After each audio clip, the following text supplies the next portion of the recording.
What's up, everybody? Welcome to another Friday Fuss. Got a lot to talk about. A couple of TV shows from Loki and the Shy. Of course, a couple news stories and some things on Instagram.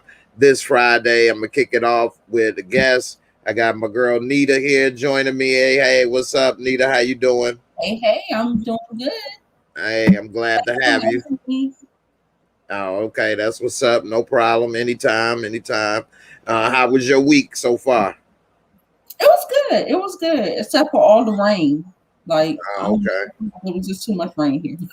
Oh, okay. Yeah, see, it's been hot where I am, man. I've been laid up in the air condition, I thought, falling asleep, trying to get some damn rest. I always feel like I'm behind, but I mean, hey, I can't help it, I guess. You know. But hey, we gonna kick it off. We got Marissa. Hey, what's up, girl? First up in the building. I appreciate you. Hey, Ill Woods, what's up? What's up, man? How you doing? What's up? Support Gaming, what's good, man? I appreciate you always coming through. Sun King checking in on Twitch. What's up, man? Checking in. I appreciate you coming on through. D Weave, giving props to you and appreciate you for coming through. So let me ask you, did you get a chance to check out Loki? I did. Okay, so what did you think? Your first thoughts on Loki? Out of all of the series, I was most excited for Loki. And I'm sorry, I got my retainers in, so I do too. Like that, y'all. I do too. So I'm almost done with mine. I've been doing the Smile Direct thing. Me too. Oh yeah, it actually works pretty good, doesn't it? It does. Yeah, it really does. So I've been doing a video documenting it as I go. So I'm almost done, and once I'm done, I'm gonna put it all together, and people can see in like 10 minutes the whole journey. Okay. Yeah. Thing. Okay. A little tricky for me. They're not fitting right. Like they're bumping up against my gum and my tongue, and okay. I'm just having a bad week. But normally I'm okay. But this week is week 5, and so. Okay. See, I'm using the not the retainers yet. I'm on like the last week of using the liners. Yeah. I said the wrong thing. I didn't know people knew what the trays was and all that stuff.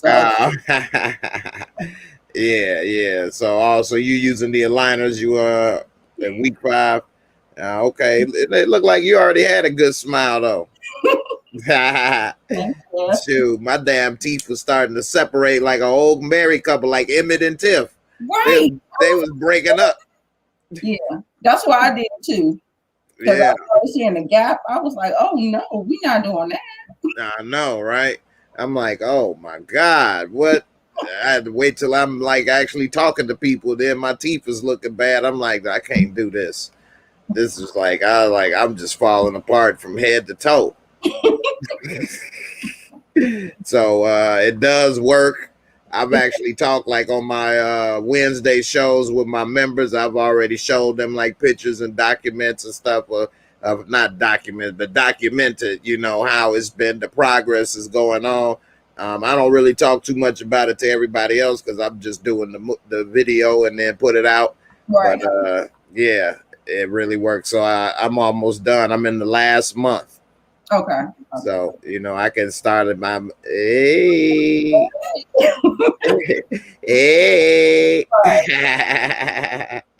Yeah. So you say you was most looking forward to Loki.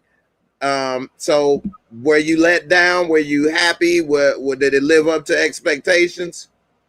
I did not know where they were going to go with it, but I'm pleasantly surprised.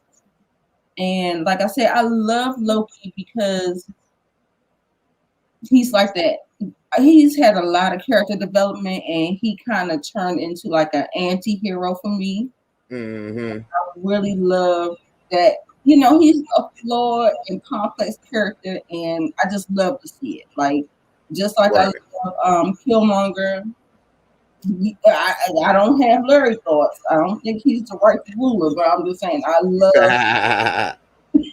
a complicated character. So Right. One of the things about Loki, I like how they kind of kicked it off, because if you really know how people, not just you, but if you know how it go, Thanos kills him. So it's tripped out that they show it in 2012. That's where this is all taking place, in the year 2012. I don't know if a lot of people noticed that, but the show is actually in the year 2012. And so it's going back to, which it gets really tricky because, you know, they did a whole lot of stuff, but it goes back to, okay, that's your boy.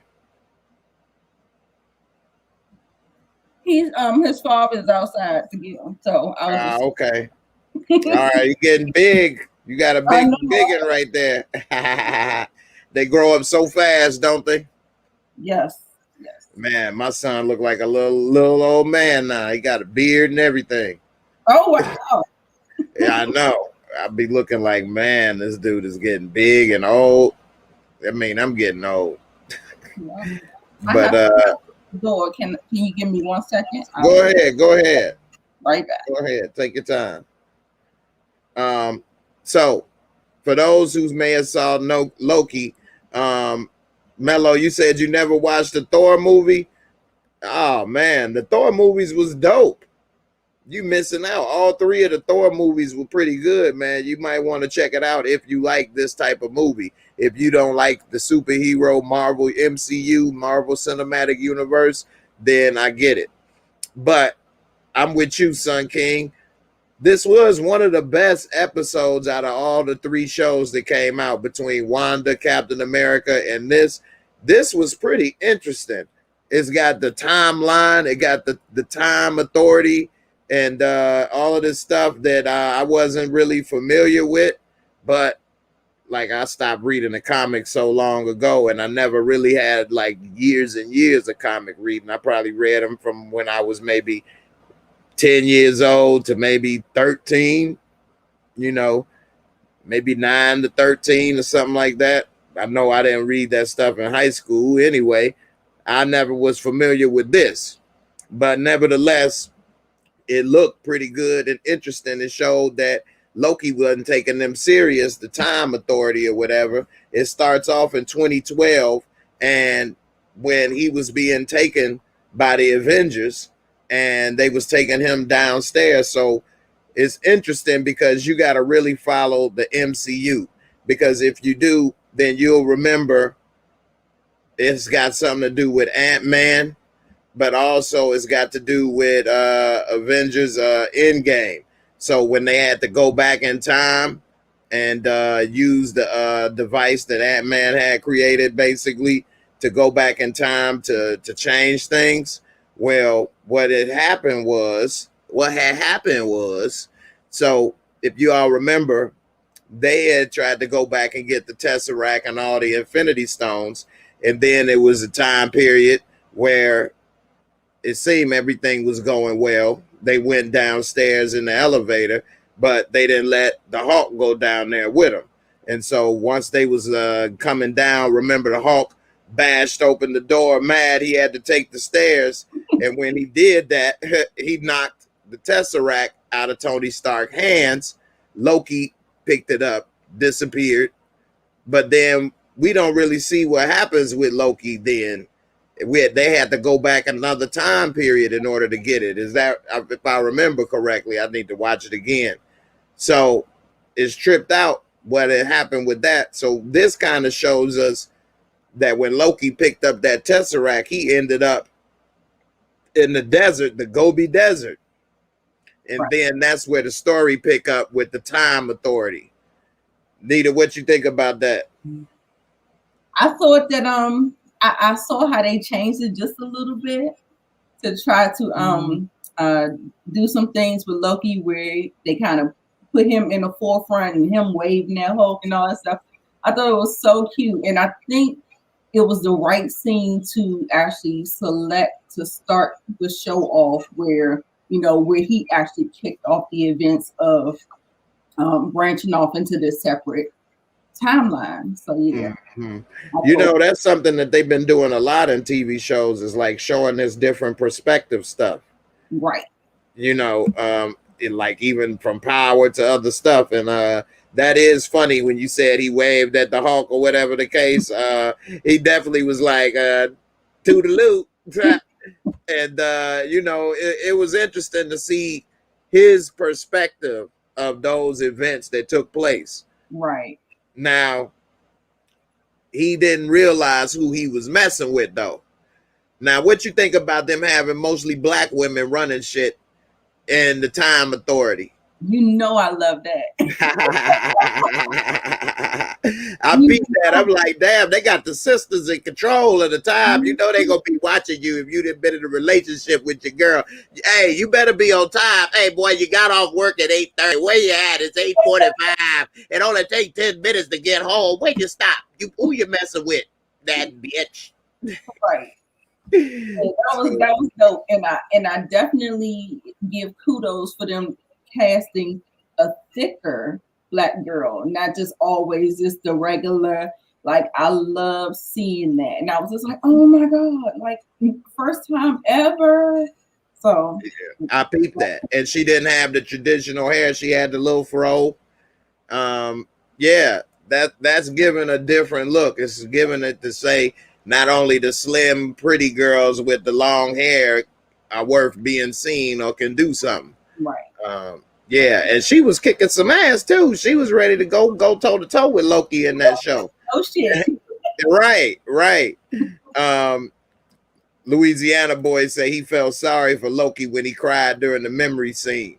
So if you all didn't see it, so once he got taken, one of the sisters that was in control, when he landed in the Gobi Desert, she came through. He didn't take them seriously. He used to be a powerful person and able to do whatever he want to people, but she wasn't having it, and she basically checked his ass.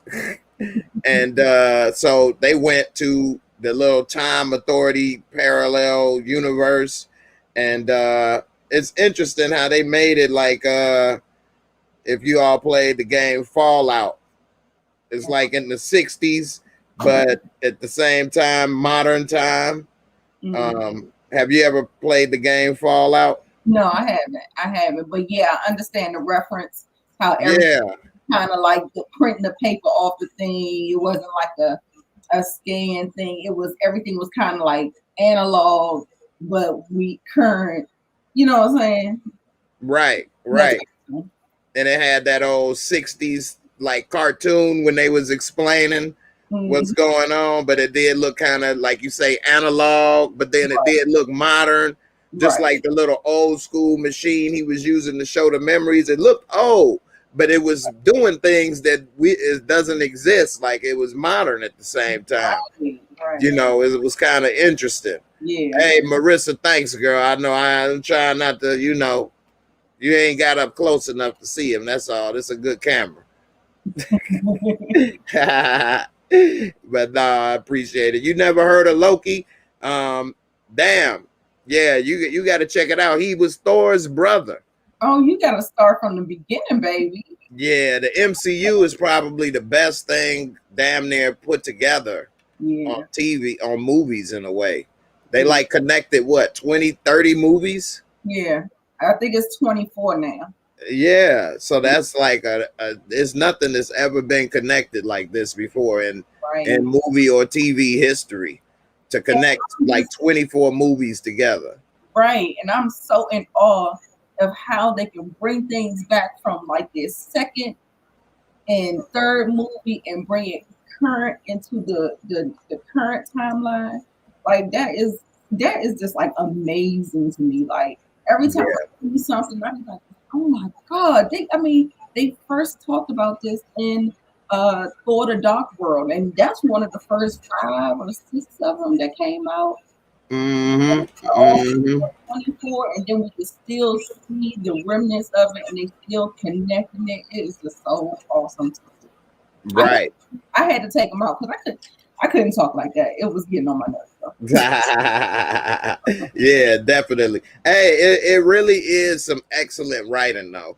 It really is. Now, I won't give them too much credit in the sense that it's already been written with the comics, and a lot of times you got some of the best writing and, things like Godfather, Harlem, or shows like that when it's either real, which means the story's already written for the most part. You just got to follow the outline, or when it's like in the comic universe where the work is already done as well. The work is done though, Jay, but the thing is that they divert a lot.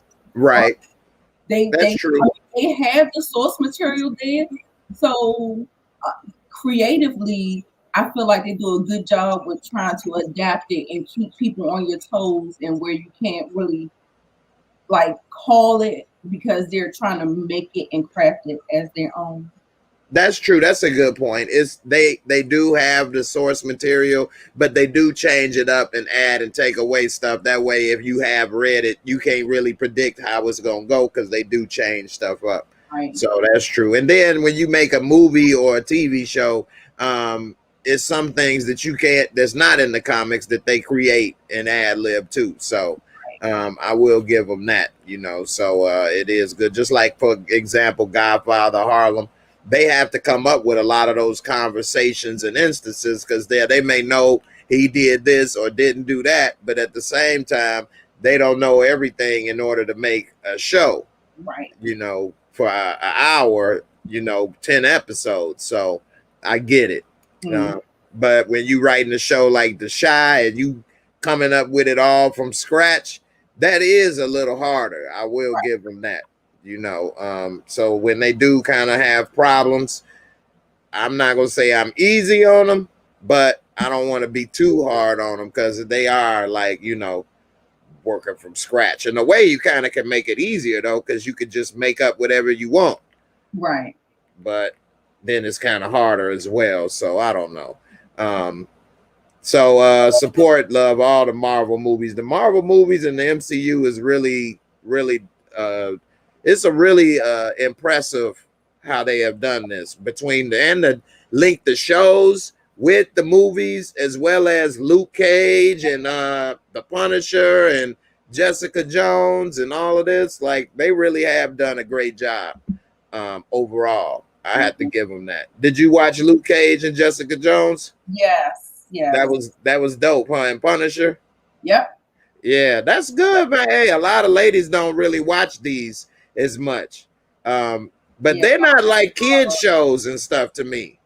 Because I can't watch kids stuff material or cartoons anymore. I know a lot of people be like, "How you can't watch this or that?" Like, I never seen Lion King or any of that stuff. Like, I was already like in high school and stuff. Like, how I'm about to sit there and watch some damn Lion King singing some damn Kumite and Simba and shit. Like, I'm too damn big for that shit. And like when SpongeBob came out, I was like 20 years old. What I look like, talking about he got a pineapple under the sea. Like, right. I'm too busy trying to, bust a pineapple open and something. You know what I'm saying? Trying to get something sweet. You know what I'm saying? I wasn't sitting there trying to sing that song with no pink thing. Right. You know what I'm saying? My son be talking to me sometime, talking about what the hell is this? Yu-Gi-Oh! Or Pokemon. Talking about, man, how did you not watch that? It's been out for a long time. I'm like, man, I was like grown. Like, I'm like 20, 21 years old. Like, how I'm supposed to be watching some damn cartoon talking about some Pokemon? What the hell? So I can't, I haven't been able to see that stuff, man. I just cannot watch it. And it's some show that just came out. Like, I have watched Family Guy and stuff like that, but that was back in the day when I didn't have cable too. Okay. And that ain't really a child's cartoon in a way, you know what I mean? That's really adult stuff, but I couldn't just like watch it consistently. I didn't have a choice.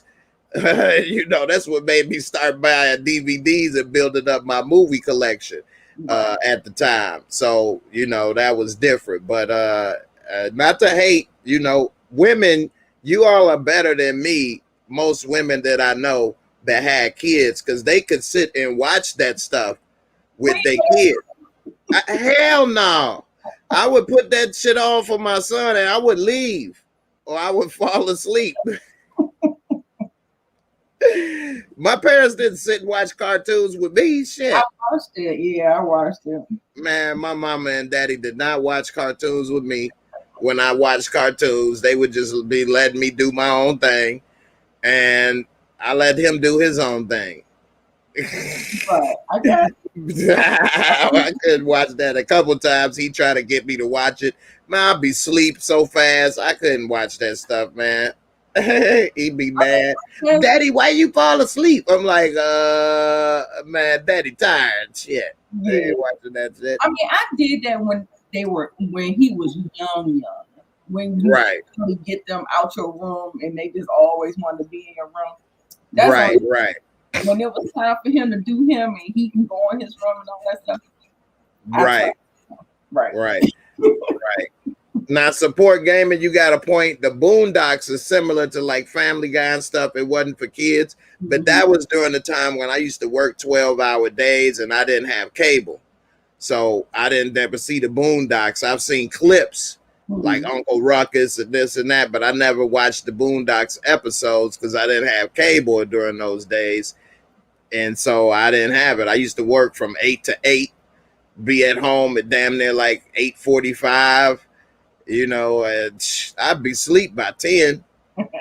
So yeah, I didn't watch that. American Dad, that used to come on Fox, so I would see that because it was on regular TV. But I didn't like the alien dude, but he was kind of funny sometimes, but he was a little too gay sometimes. But it was interesting, to say the least. So I had this little picture up right here, and I thought this was kind of tight how they did this when she slapped this little dog collar on his ass, and it was like in slow motion. She popped him in the face, and he was like, funny as shit. Right.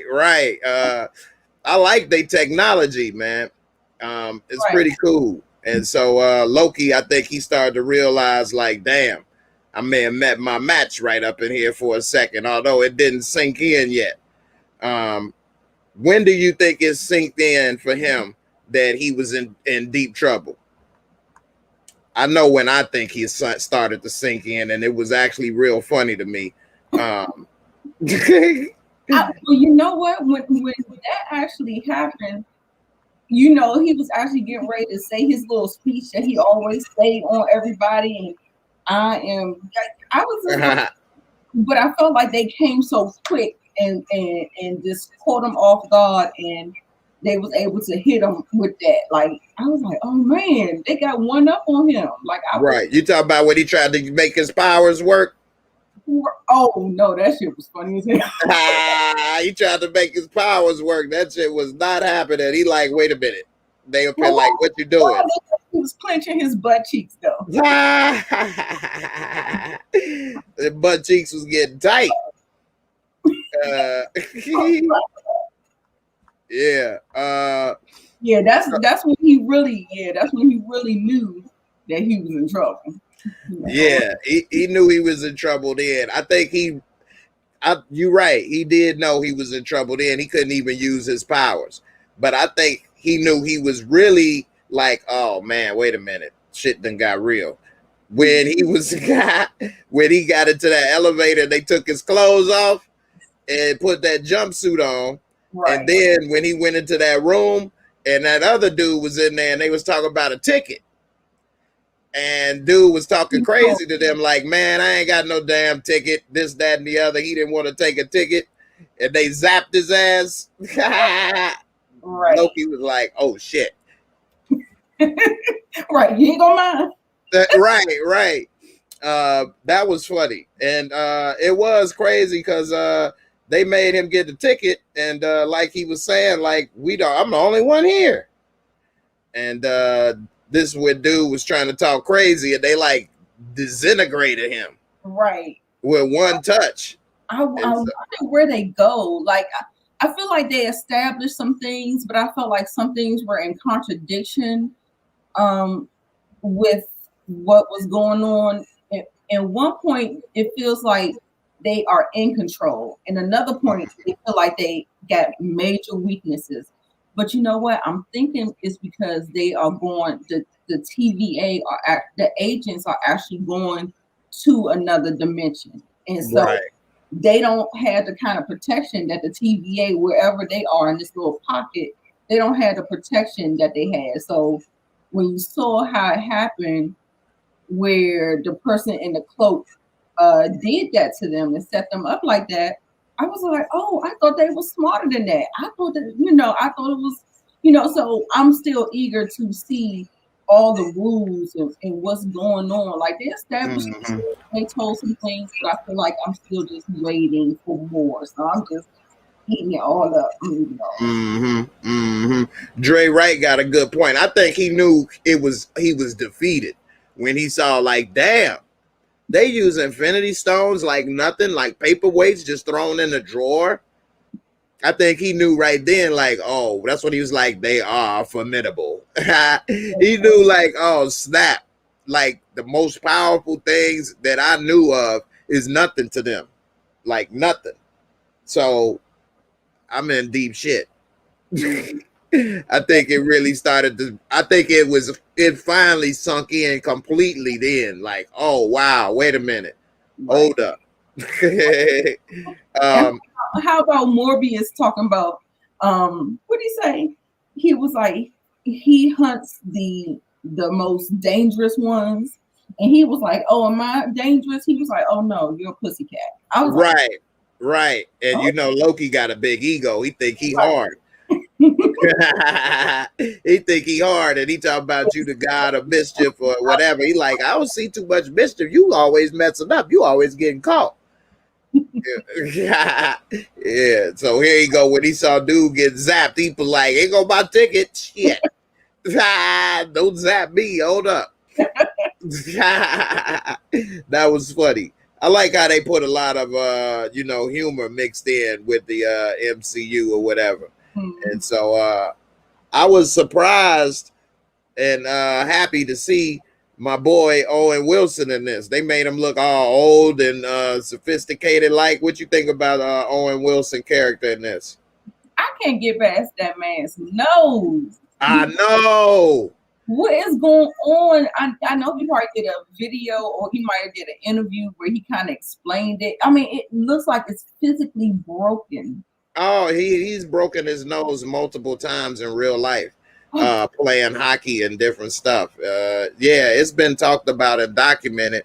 But what's interesting to me is as much money and success he's had, he's never gotten it fixed properly. Maybe that's his signature. Maybe people said they don't think you should do it. I mean, you've done it, you've gone this long, people pretty much know you for it. And I think it speaks to his talent, because even like, I didn't even know if he could pull this particular character off, because I've always seen him in comedy. Right. When that's true. He did a really good job with the banter back and forth. And even though he still has some funny moments, I just thought that, So I think that's just what he, people want to have their little signature, like what's her name, Barbara Streisand, and right things. And if you change it, then people that's like, oh, she don't look the same. She ain't the same no more. Right. So damned if you do, damned if you don't. That's true. I agree. I think that is like his signature, almost like Michael Strahan with the Gap. The Gap. Yeah. Although Strahan did just get the Gap fixed, though. Did you notice that? So. I mean, you don't want your signature to be something like that, but at the same time, why not? Like, it doesn't make you a worse person. Right. But all his movies, and they had a lot of close-ups of his nose in this, though. Right. Where it's like looking down, and it looked like it's bent right here, and then got a little, it looked like a little dang-a-lang or something on the tip. I ain't trying to. It looked like he got a little dang-a-lang. Maybe that's a little special something when he down there eating a little filet of fish. He go ahead and the ladies love it. You know what I'm saying? Hey, that's why he kept it. He's like, you know what? It turned out bad, but it feels good. Okay, the lady don't care. I ain't gonna care. Okay. But it do kind of look like, I was like, what the heck? It had like a little line down the middle that it like kind of come off like a little mushroom. I'm like, damn, bro. Right. Tell them do side shots or something. Like, what the hell? I mean, hey, it is what it is, man. But he did do a good job in this, and he did have a little bit of humor in it, though, too. Like what you were saying, how he told him, like, "No, you just a pussycat." Then Loki, like, "What?" And he was showing him the video. He was telling him pretty much, like, you know, you ain't really all that. But then he did let out a secret that the whole reason they doing this is because there's some of their people getting killed, and that is Loki doing it. Right. So I'm wondering, how did he get to that point where he's been killing their agents, and what is he trying to do? And why? Go ahead. When we get to predictions or whatever. Okay, I'm wondering, what the hell is Loki doing in 1549 France? What was that all about? Because that's where we first see the character. Kid that had the blue in the mouth. Yeah, exactly. Kablooey. Kablooey. When he smiled at that blue, I'm like, oh snap, he a demon. Right. And then it was like, it's just some blue kablooey. But 1549.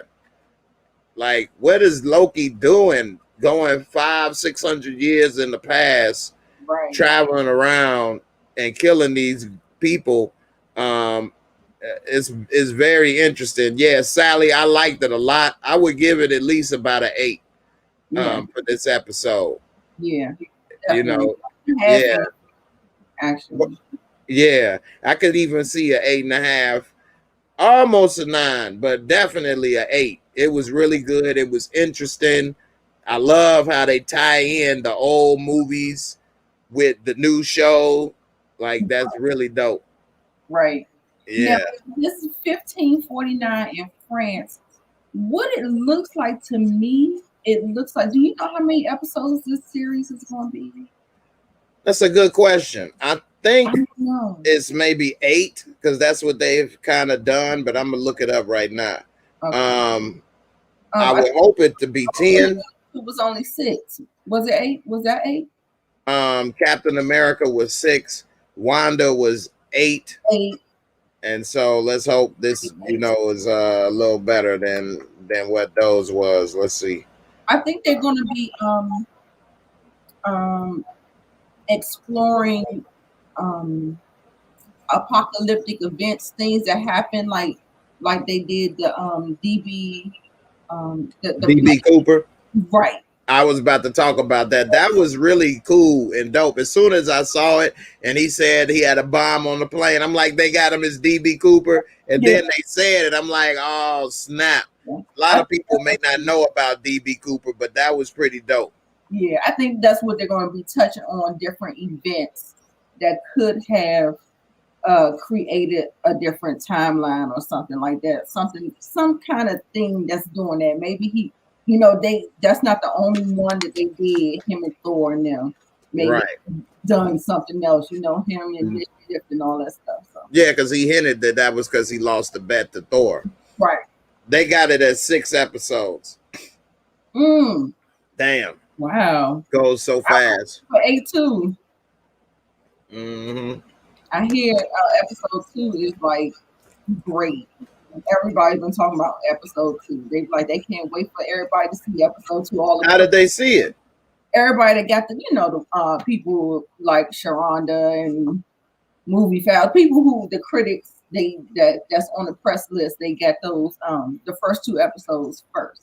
I need to go ahead and look at it because I can get that. I'm part of the SAG Actors Guild now. I can get the screeners and stuff. That's what you got to do. Yeah, okay. But yeah. So I don't know exactly what she did, but if you're a part of the Screen Actors Guild, that's for actors. So if you've been in like 3 episodes of a movie or TV show as like a character, not just like in the background, then you can join the Screen Actors Guild. Okay. And yeah, so I'm part of the SAG, Screen Actors Guild now. You got to pay though; it's expensive. Yeah. But it does have a lot of benefits, and I'm gonna definitely have to hit them up and see what's going on with that. And I just joined this month.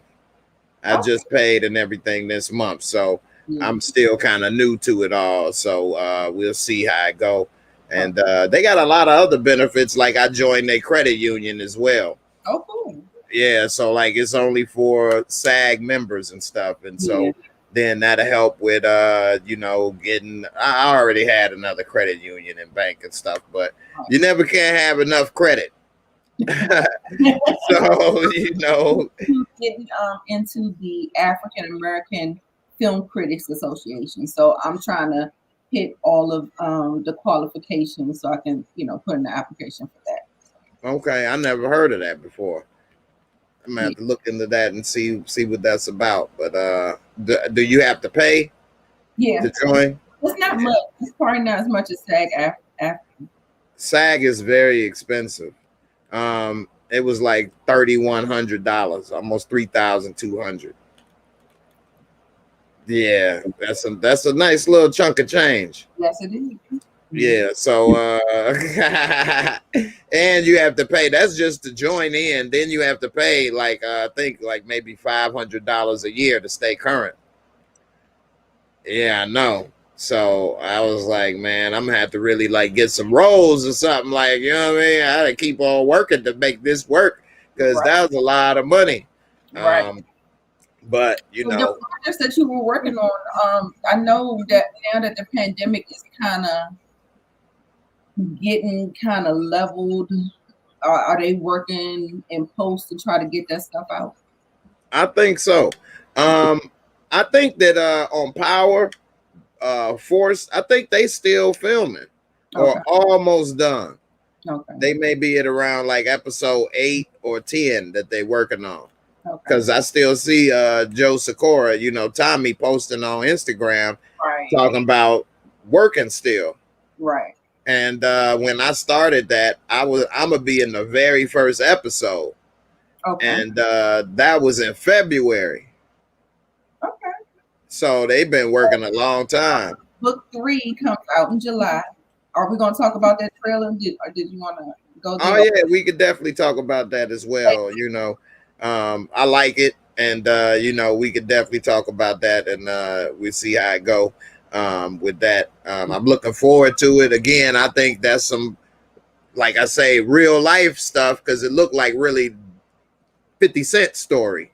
Which then makes it probably gonna be a little more interesting, and it's probably gonna have great writing and stuff because he already lived it. Right. So it's gonna have that realness with it and stuff. So we'll see how it go. Marissa said book 2 is still filming as well. Yeah, they filming stuff because it's in separate locations, separate crews and stuff. So they can have all that stuff going at the same time. And one thing, when you working on a movie or TV show, they get paid every week or every 2 weeks, just like a regular job. Okay. Yeah, so it ain't like if they supposed to get $1 million, they get $1 million check up front. That ain't how it always worked. Maybe that's how Eddie Griffin and Master P had got started on Foolish, but that ain't how it go or whatever on other stuff. So most of them, they pay you per week, right? Like a regular paycheck.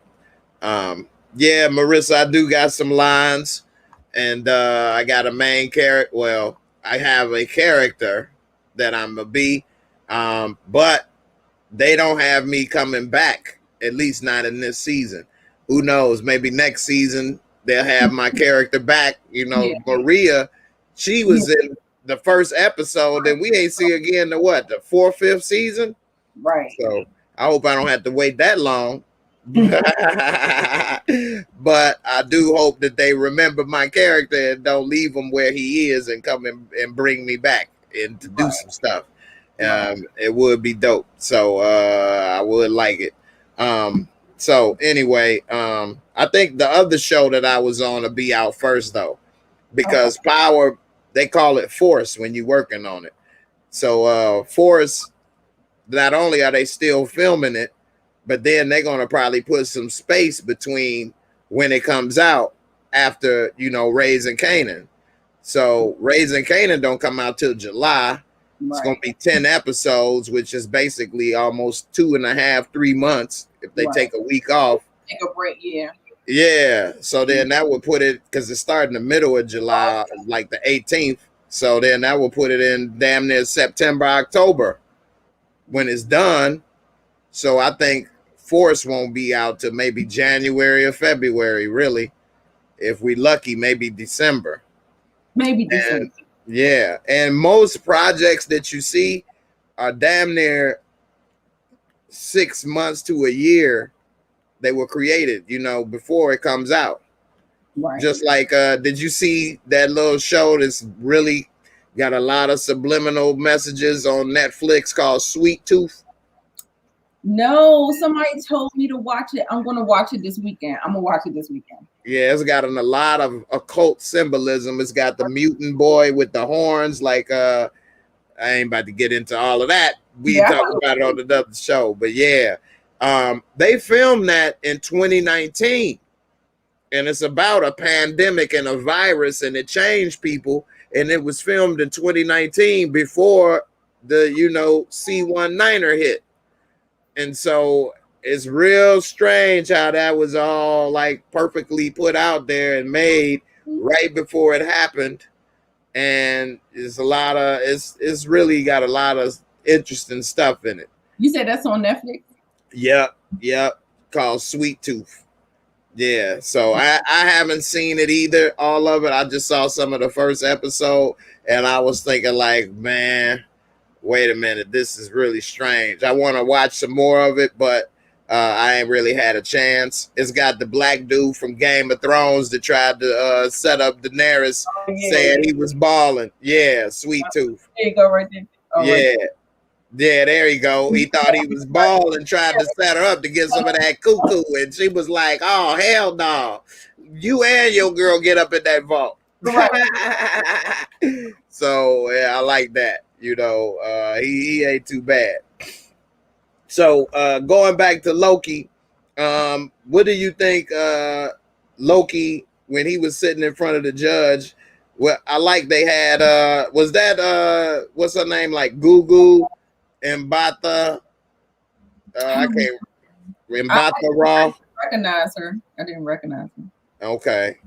But I can say that. But you said what? I said she was pretty, the judge. Yeah. Oh yeah. I think that's her. Here she is. Right. Made me think that she's gonna be a little bit more important is that line that Owen Wilson said to her. He was like, "It always seems like I'm looking up to you." Oh yeah. That was funny. It made me gonna keep seeing her and stuff like that. Right. Now, who are those three people? Are those the timekeepers? Yeah, that's what I was just about to say. Talk about who is these three lizards that decide, you know, the time variance or whatever, the timeline, the sacred timeline. Right. I'm wondering, they must be super powerful, right? To be able to put all of the multi timelines in the galaxy, in the universe together into one timeline, right? And so they made a point in this that was really interesting, is that she said when he picked up the Tesseract, he messed up the timeline. And he like, well, if anything, and what's crazy is my son had just said that if anything, it should be the Avengers, because they the ones that went back in time changing stuff. Right. But she was like, no, they were supposed to do that. You wasn't. Yeah, because they was trying to fix. No, wait a minute. No, they was trying to fix what Thanos was doing. Right.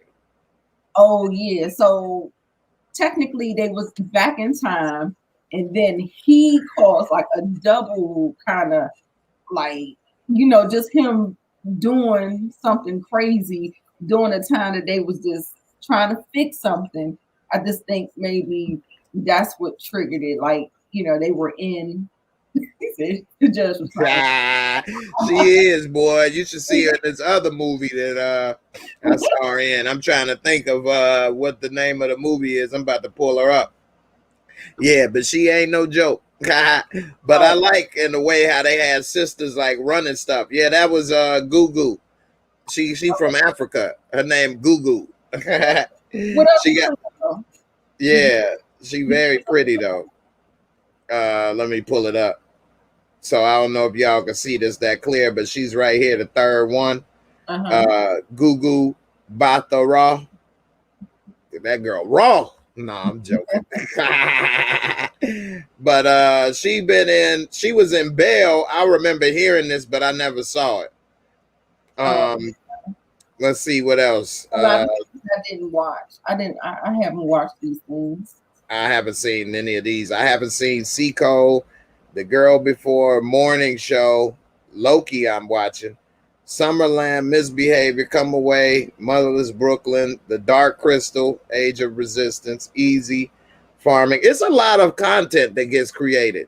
Because whenever I see stuff like this, and I can go down a list, and I've seen a lot of things. Right. I haven't seen any of these that I named other than Loki. Oh, yeah, I saw Fast Color. I haven't seen that. I don't think I've seen A Wrinkle in Time, but I heard of it. Yeah. Cloverfield Paradox is where I saw her at. Yeah, this is with Oprah. Okay. Yeah. Oprah was in A Wrinkle in Time. That's why I heard about it. She's in Cloverfield Paradox, which is on Netflix. That's where I heard of her and saw her first. Okay. Yeah, which if you all follow J.J. Abrams, he's been putting this Cloverfield. This is like part 3. Or is it part 2? Part 3. It's part 3 of the Cloverfield storyline. This actually shows how it happened. Oh, okay. Yeah, so the first movie is Cloverfield. Did you ever see that? Yeah. Okay, and it was like it had following him with the camera. I can't remember his name, but the whole thing was filmed the length of a tape. A lot of people may not have picked it up, but the whole movie is the exact length of the camera tape. And it was filmed by and I think he's a good actor as well. I can't remember his name, but he was also in Silicon Valley. But anyway, that's the first one. The second one has the girl that was in she was in what's the Birds of Prey. She was the huntress, and she was with John Goodman, and they was trapped in the basement. He said you can't go outside. Right. And like they were like in a bunker or something. Exactly. That was the second one. Okay. 10 Cloverfield Lane. That was it. Right. And so the first one, Cloverfield, then it was 10 Cloverfield Lane, and then the Cloverfield Paradox shows how those aliens came to the planet. Right. It's because of what they were doing in space. So it's pretty interesting. Okay. I ain't never seen Extraction. I remember that dropped like during right after the Super Bowl, right? One year, that Cloverfield Paradox. It may have. I can't remember. You're right, because it's in February. The Super Bowl is normally in February. Yeah, and it was a thing, and I don't know. I think it was half and half. Like some people liked it and some people didn't. Yeah, it wasn't it wasn't as action packed or as interesting and others, and more a lot of talking. So you had to really like the first 2 movies to really want to watch that, because if you didn't see the first 2 movies, then this would have been boring and you wouldn't have had really any interest. Right. So yeah. Also, a lot of people wasn't going to really take to Loki because there was a lot of exposition. They were like setting the stage. They're like really setting the stage for Phase 4 as a multiverse. That's what I like about Phase 4 because we don't know where it's going, and we're like kind of back at Iron Man. We're kind of setting the stage again, and I'm just excited to see where it's going to go. Right, definitely. So yeah, I'm definitely wondering how it's gonna go as well. It started off really dope, and I'm really like excited. I'm sad now that I found out it's only gonna be 6 episodes though. Well, at least they're more close to an hour. That's true. Compared to WandaVision and um um Captain America. Well, Captain America. Right. That's one of the problems I had with them as well, is that those damn you know episodes were so short. Right. And Wanda was only 30 minutes for like the first 3 episodes, which was really short. Right. Yeah, she worked up to an hour. Right. The whole thing was, it felt like the credits was longer than the damn show. Right, man. Them was some long credits. Right, a lot of people boy, it was a lot, but it did take a lot of work to make Wanda. They put in so much work to make such a short episode. Right. So much CGI and all this other stuff. It was a lot. And those that know and follow me and watch all the time, y'all know I didn't really like them first episodes of WandaVision, that black and white and that old 1950s and 60s stuff. I know a lot of ladies and other people say they liked it too. I just watch those shows. I used to watch Nick at Night. I just can't really like Donna Reed and all that. I just don't like that stuff like that no more. I don't know, man. I just don't like it like that no more, especially the black and white part too. But I do like some black and white movies though, but I just don't like that stuff. It's just so corny to me now. But I get it, See, he didn't like Falcon. Yeah, I know. Is my least favorite. Really? I did like Wanda better than Falcon. See, I like Falcon better than Wanda. Okay. Yeah. I mean, people, because it felt more superhero-ish. Yeah. But I just like the way WandaVision kind of built. And no, I do like that. I agree with that. I don't like Wanda's how it started, but I do like how it ended. The first 3 episodes was whack to me for Wanda. But then it finished strong. And by the last episode, I really liked it a lot. Right. CJ really liked Wanda a whole lot more than Falcon. Yeah. Okay, cool. Yeah. CJ, he really didn't like Falcon at all. He dissed Falcon the whole time we talked about it. CJ liked Falcon, man. But he's saying it was meant to be corny, and it was. I get it. It was meant to be corny, and then they explained it because she used to watch that when she was in Russia as a kid, and so I get it. Yeah, and I'm glad they only made those 30 minutes because an hour of that would have killed me. That's what they probably knew. Yeah. Keep it short, Right. When they get into the superhero elements, and then you notice they started expanding and making it longer and stuff like that. Right. And so I appreciate them not killing me with that. Because it was hard. Falcon. What I did appreciate about Falcon was I felt like it was I feel like your story is only as good as your villain.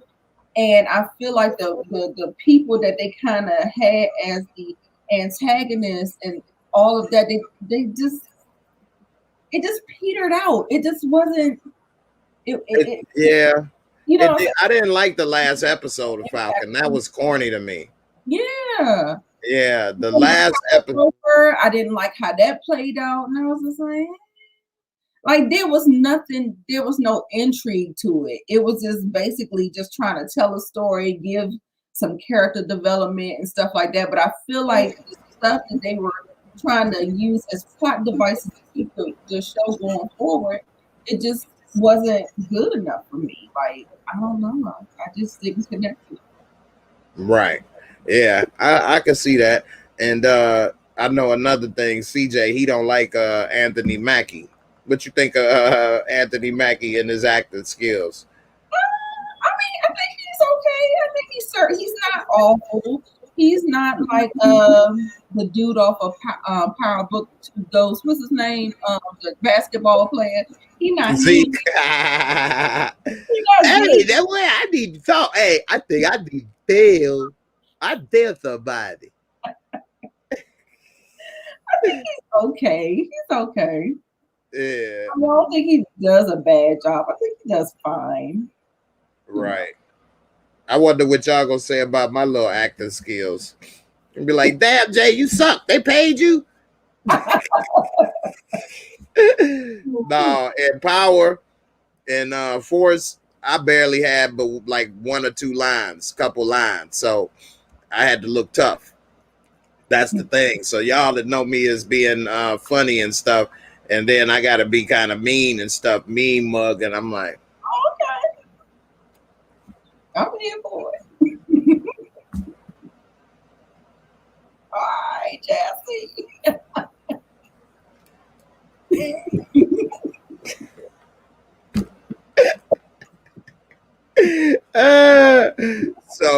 you know, I try to do that. But you know, in the other show, I got a lot of lines. And I'm gonna be in like 4 or 5 episodes. So but it's a comedy too, so a little bit more of that. So at least I thought you said it was Amazon. Was it Amazon? huh? The network that the show. It's on Showtime. Showtime. Okay. Yeah, it's called Work in Progress. And you know, it's all right. It's pretty good. I had a great time and everybody was cool and it was a good experience. So, you know, I think I did all right for my, you know, first time. I was working on my skills, try to, you know, do a few things. Hey, look, hey, what is going on? You spit it out. Well, are you in Atlanta? No, I'm in Indianapolis. Really? They got options like that there? Hell no. You got to travel? I went to Chicago. Both shows were filmed in Chicago. Okay. Yeah, so I had to travel to Chicago. Okay. You know, and so yeah, they had me tatted up and everything on my face and stuff, made me look gangster. Put some tats on my hands and face and everything. And yeah, CJ, I know CJ gonna be ready to bust my head. Man, that dude was the worst.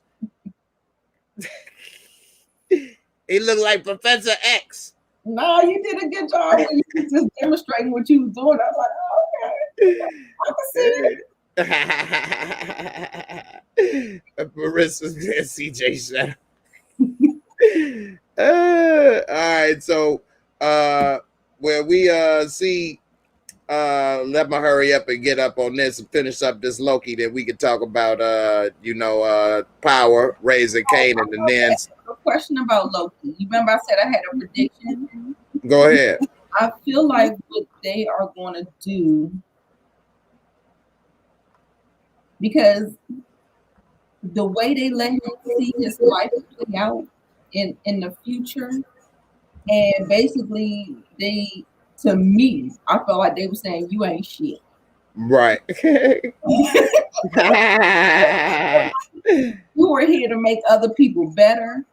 And that was interesting. I almost feel like they were trying to do a mind fuck on him, almost how America does to Black people to keep you down. And to, I think they're gonna try to, you know, make him an agent for them. So once you strip away all of his, you know, his greatness and him thinking he's great and he's destined for something else, I think what they're really trying to do is kind of like pull him on their side or something like that for something more. I think they the bad guys. Really? I really think they are the bad guys. Yes. Then they would be damn near invincible in a way. In a way, you can kind of, I can see that, because who are they to determine your future in your timeline? Right. And I think that's what part of the mind fuck with Loki was, is like, he like, well, how y'all determine I'm following this. Like, I do what I do because I want to do it. Like, Right. y'all can't determine what I do. Right.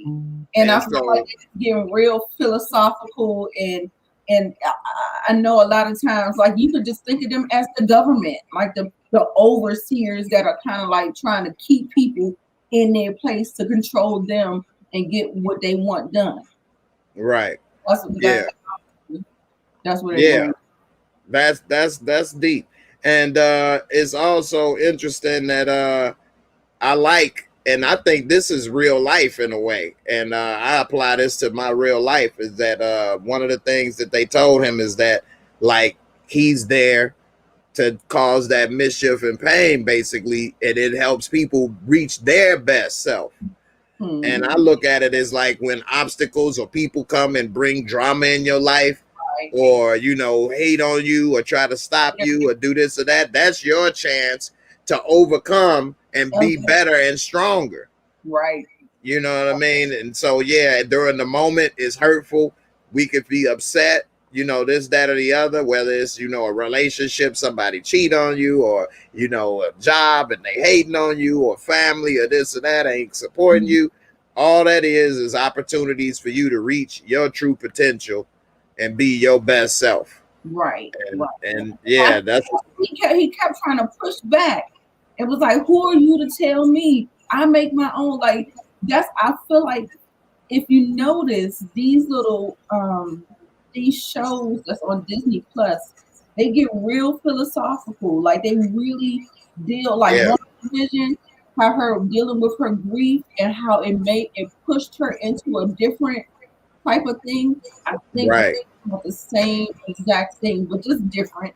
It's sense, but they're trying to go somewhere with it, and it's the same thing that actual humans really deal with in daily life and stuff like that. That's why we're able to recognize, you know, what's going on here, but of course with their own little twist. So yeah, that's a good point. That's a real good point. And so it's very relatable. Right. These stories, yeah, is very relatable, and you know, it makes it keeps it interesting, right? You know, because it's something we could all, you know, go through or will go through, or, you know somebody that went through the stuff. So, you know, we'll see how it go. But like CJ say, is the trauma and how we deal with the different traumas and different stuff. You know, it is crazy. Sally Ann says she liked my tats. She saw when I had the tats on my face and stuff. They do a good job with that stuff too. Huh? You posted on Instagram? Nah, I can't really post that stuff on social media yet. I can get in trouble. But I just showed her personally. But you know, I have to show you you know, person. I think I did show you one time the picture of my tats. You show me a lot, but yeah. Drinking sometimes. Right. I showed you a lot, girl. I saw that. Yeah. But hey, this place is interesting. You say they may be the bad guys, because if they are, then everybody in trouble, because this scene right here showed that they on a whole nother level. And if they are the bad guys, I don't know who gonna mess with them. This city, damn. Right. Like Loki, like, I thought it was no magic here. Like, what in the world? Right. They like, this ain't magic. So, like, damn. They that's like, yeah, that's like 1 billion people living up in there. Right. So, yeah, I am interested to learn more about them. I didn't know anything about them from when I used to read comics and stuff back in the day. When they was first showing that little 60s cartoon and they showed the 3, I thought it was the Watchers or like the Eternals. But we know what the Eternals is, a movie coming out. They're going to do a movie about the Eternals, which I think is going to be dope. I think Angelina Jolie is going to be in that too, right? It's going to tie into this too, I believe. I think so too. Man, they are really great at how they keep tying everything together. That is really, really good, man. Kevin Feige has been doing an excellent job with that. I had to give him credit where credit is due. Shit, I wish we had a Kevin Feige over there in the Star Wars department. Oh my God. And I like J.J. Abrams and I like the visuals of the new Star Wars, but the story is horrible to me. No. Yeah. They need a plan. They need a plan. They need a plan. It's like they just hire these people and say, just do this. And then right. I don't mind bringing another director in, but I think the vision should have been well thought out and they had to execute it based on where we going. Like, they fucked that whole trilogy up. That thing they did. I think what they really went wrong, and it has nothing to do with sexism or none of that. Not saying you was gonna say that, but they shouldn't have had this woman as the main character. She's not that good or believable to me. Ray, and like if you're going to do stuff, like I say, you could do anything on any show to me, as long as it makes sense. You know what I mean? You have to write it correctly. I wouldn't really fault that on Ray. I would fault that on the writing and what. For me, it feel like, I mean, whenever you try to do a gender swap, like they're trying to, like, it's the year of the women and they're trying to women opportunities, I still feel like they need to have strong writing, just as strong as they had with the male characters. But it feels like they're kind of, well, not everybody, because clearly Marvel is doing a good job with it. Except Captain Marvel, I do not. I like Captain Marvel. The more I watch it, the more I appreciated it. But my first viewing, I was like, ugh. Really? That's how my son was at first. He didn't want to see it. He thought it was not going to be good. We went to the movies to see it. I was like, damn, this is way better than I thought. I thought it was going to be good. Okay. But I liked it a lot better than I thought. Although I don't like that they made Captain Marvel a woman, though. But I think they did a good job of it. Now, some people that read the comics and stuff, they said that it was a woman later in the comics that was Captain Marvel. Yeah, something like that. Like, I mean, I heard that there are different variations of, like, it was a Captain Marvel that was a guy, and then it was Marvel. They kind of changed the way you say it or something like that. And like I said, that's another reason why Marvel, with their properties, even though they have the source material there, that they can just kind of craft it and bend it the way they want to. I didn't like it because I felt like she didn't have a lot of personality. Like, that's true. To her, but I think that was when I kept rewatching it, but that was by design. Right. That's another reason why I'm talking about this Loki thing. Like, they try to strip you of everything and have you not believing in yourself so you can be somebody that they can control. And that was the same thing that they was doing. And of course, me as a woman, I don't want to feel like that. But I think that was really just kind of, I'm like, ugh, I don't like it. But she tried to be a super badass in the third act, and I was here for all of that. Yeah, they didn't give her that much screen time, but she did do a job though. When I was young as a kid reading comics, the one of the most popular and most valuable comics was the comic when the original Captain Marvel died. He died from cancer. And I remember this scene right here that I got pulled up where he was dying in the bed and all the superheroes came to show respect. Like, you see Doctor Strange on here, Spider-Man, and all the people, Thor, like everybody came to like pay their respects as he was dying from cancer. I thought that was like so dope in the comics. Like, damn, this dude died of cancer, and all the comic heroes came to like his bedside and stuff. So I don't know if I never, because shortly after it, I was starting to get older and go to high school and stuff, and I wasn't reading comics no more. So I don't know. Maybe she got introduced after he died from cancer, I guess. Okay. You know, but I would have loved to see, you know, this dude and have this storyline. brought to the cinematic universe, and then see him like die from cancer and everybody come through the bedside, I'd have been like, damn, they put it in the actual movies. That's dope. But they left this storyline out, which, you know, it is what it is. They got so much material to go for and write from, you know, so, you know, it is what it is. D Weave, man, thanks for the support, man, to the channel. I really appreciate the super chat. I got a little dance for you, man. Hold on, man. You know what I'm saying? I'm going to break it on out for you, man. Hey, thanks, man. I'm going to do something strange for that change, man. There we go.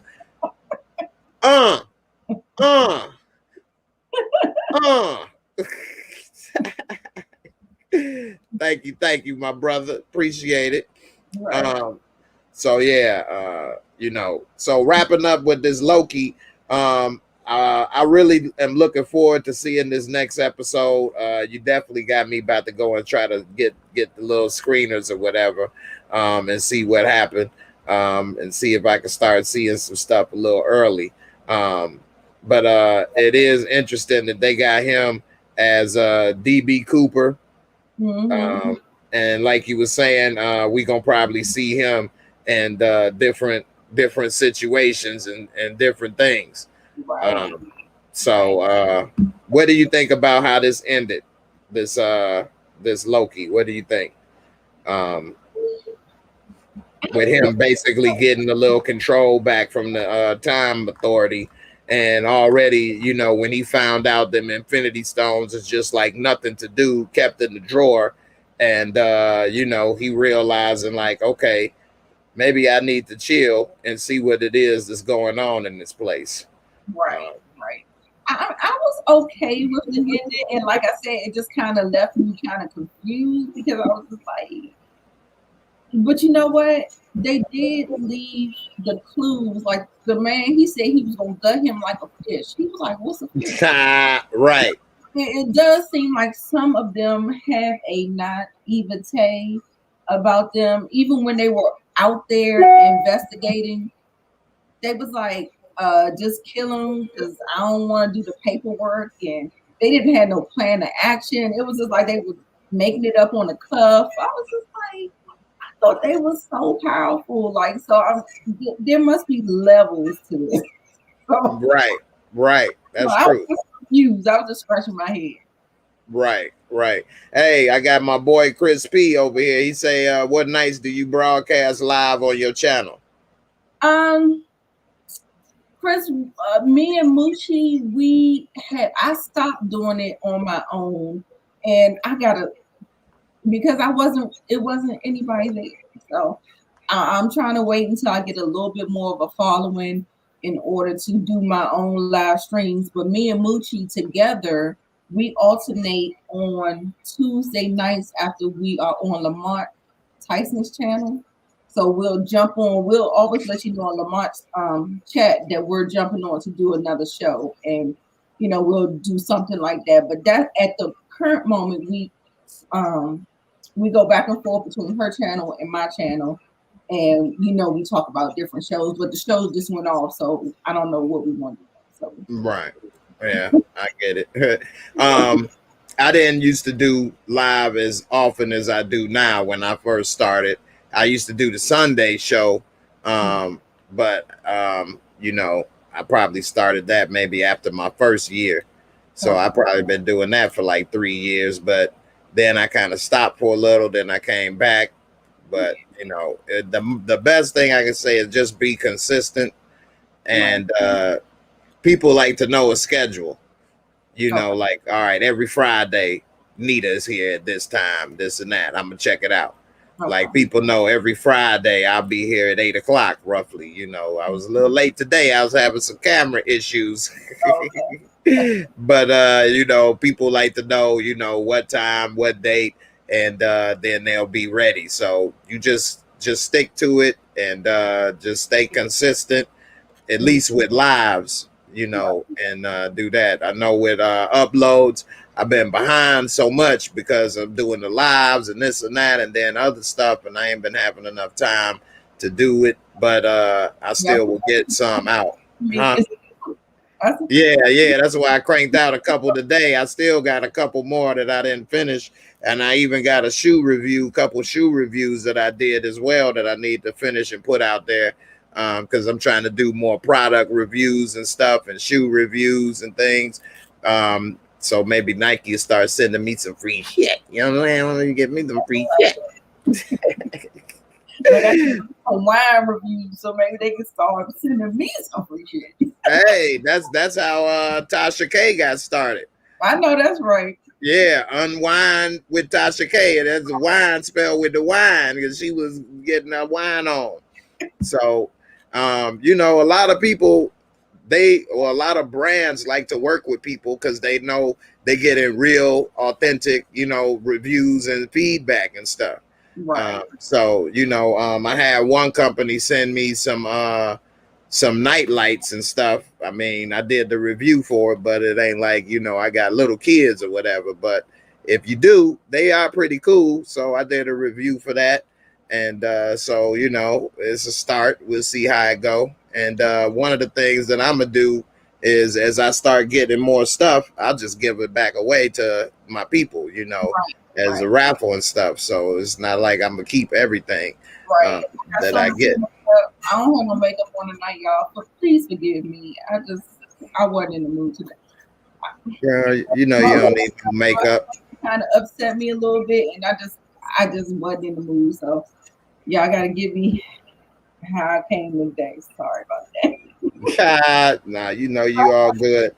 So when I do my makeup reviews, I will start doing giveaways because I got so much. It's just like I need to get rid of it. So I'll probably do something with that. So yeah, I have giveaways too, y'all. There you go.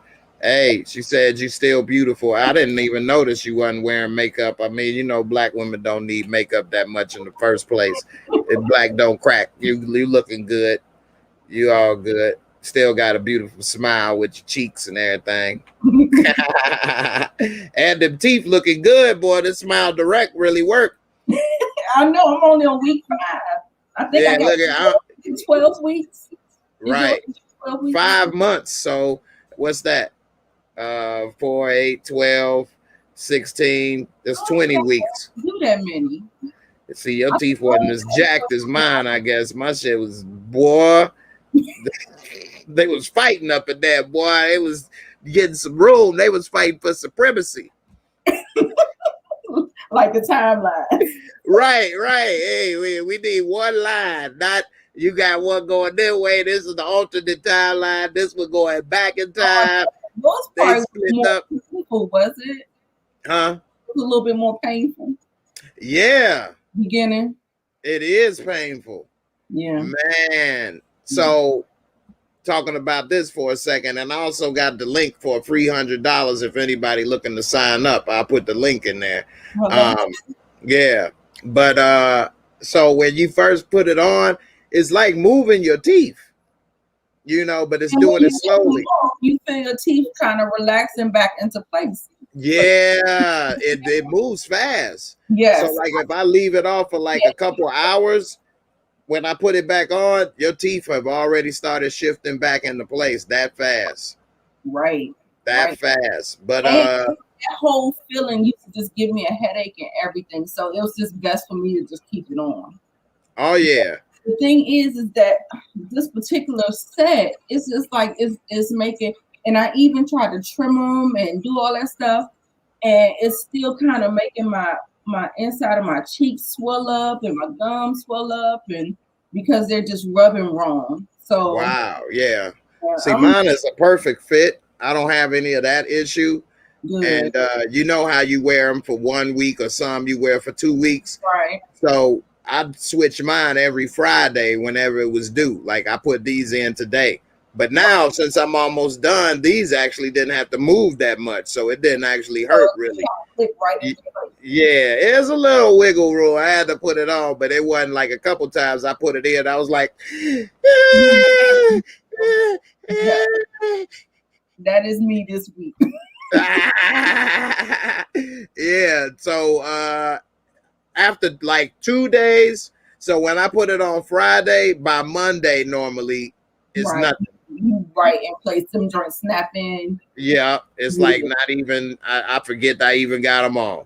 Right. But Friday, I almost don't want to take them off to eat because I don't want to put them right back on type stuff. Like, oh my God.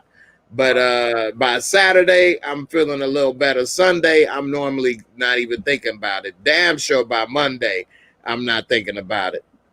So, you know, it does work that way. But yeah, them first days, boy, woo. And, you know, you are moving your teeth against their will. Right. And when I ask people about braces, they say braces hurt. Right. So, you know, at least this, I don't have to worry about going to the dentist with my mouth open and possibly catching, you know, the DZs and the C19er blowing up my throat. So I damn sure ain't trying to catch that flight on the C19er. And you know, I did all you, as you know, we get to do it all at home. You send the impressions out, you get it, you get the box, they send you all the stuff at once, and you just go. It's so simple, you can't mess it up. Right. And I actually went into a physical place when I first did mine. I didn't. Oh, you did? Yeah, I actually went there and had them do it. Yeah, see, I did everything from home. I didn't go nowhere. Yeah, they had one in DC that I went to.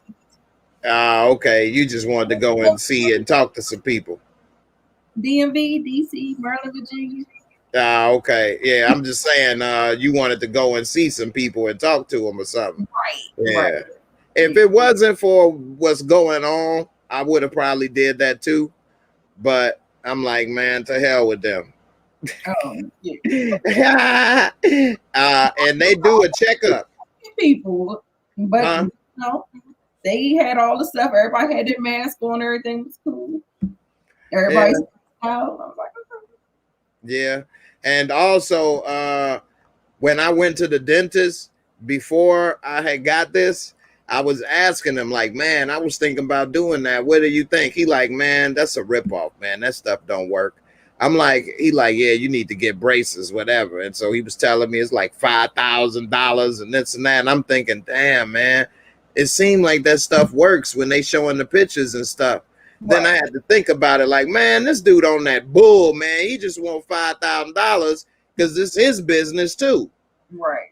You know what I mean? And he talking about it don't work. Either he don't know that it don't work or he hating on it because he don't want me to use it because he'll be losing a customer.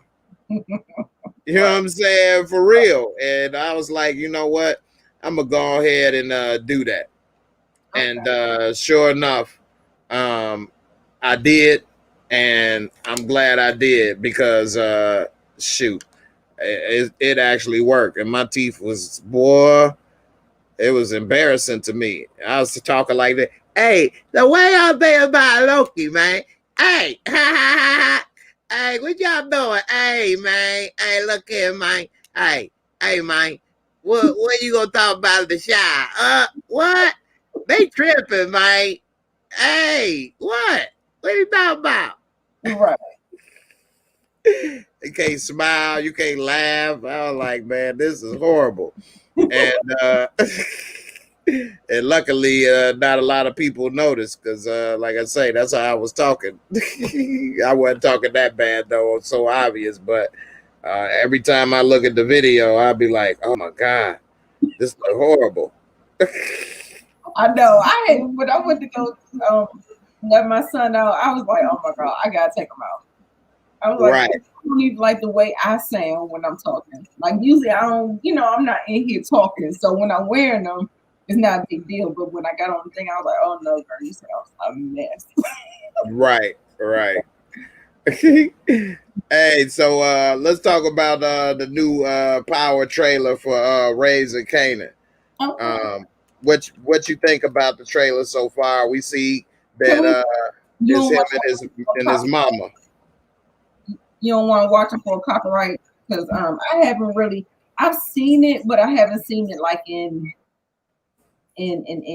good detail. Like, yeah, I don't think I I don't know how Lamont is able to play a lot of these clips and not get flagged for copyright. If I talk about it too much, they flag me. Yeah. So I don't know what. The thing is that I saw it, but because I don't know who these players are, it's hard for me to kind of talk on it. But don't play it if you want get a strike, because yeah, we're not doing that.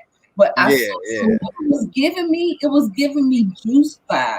Like yeah, it was giving me like those type of 90s, like Juice and yeah, just Juice. I don't know if I can really compare it to something else, but yeah, that's a good comparison though, because this is supposed to be in the 90s and Juice was in the 90s. And even him right here, he dressed like Omar Epps.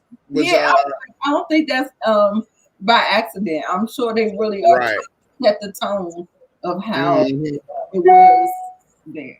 And that's probably why they put Omar Epps, cast him in the show as a little homage to him in Juice. And he was really big in the 90s with a lot of his movies. So, and he played a cop in this. So, we'll see how it all turn out. But let me see a couple of these. They don't have too many of the pictures on. Was he the one that played the cop in Too Deep? Or yep, Jay Reed. Jay Reed. Yeah, but In Too Deep is a hood classic as well. I like that, and it's one of LL's best roles to me. He played the bad guy in that, but he did a good job. A lot of people, surprised me. Yeah, definitely. And he jammed that pool stick up, old boy, and he love it. But yeah, he was something else. Yeah. But yeah, I think that is a good a good reference that is like In Too Deep, because it is similar to that. And are you familiar with CJ say Mark Dark plays full scenes? Hey, a lot of people are able to do that. Right. I'm not one of them for some reason. They come and jump all over me. So I don't know. Right in and try to get permission or something.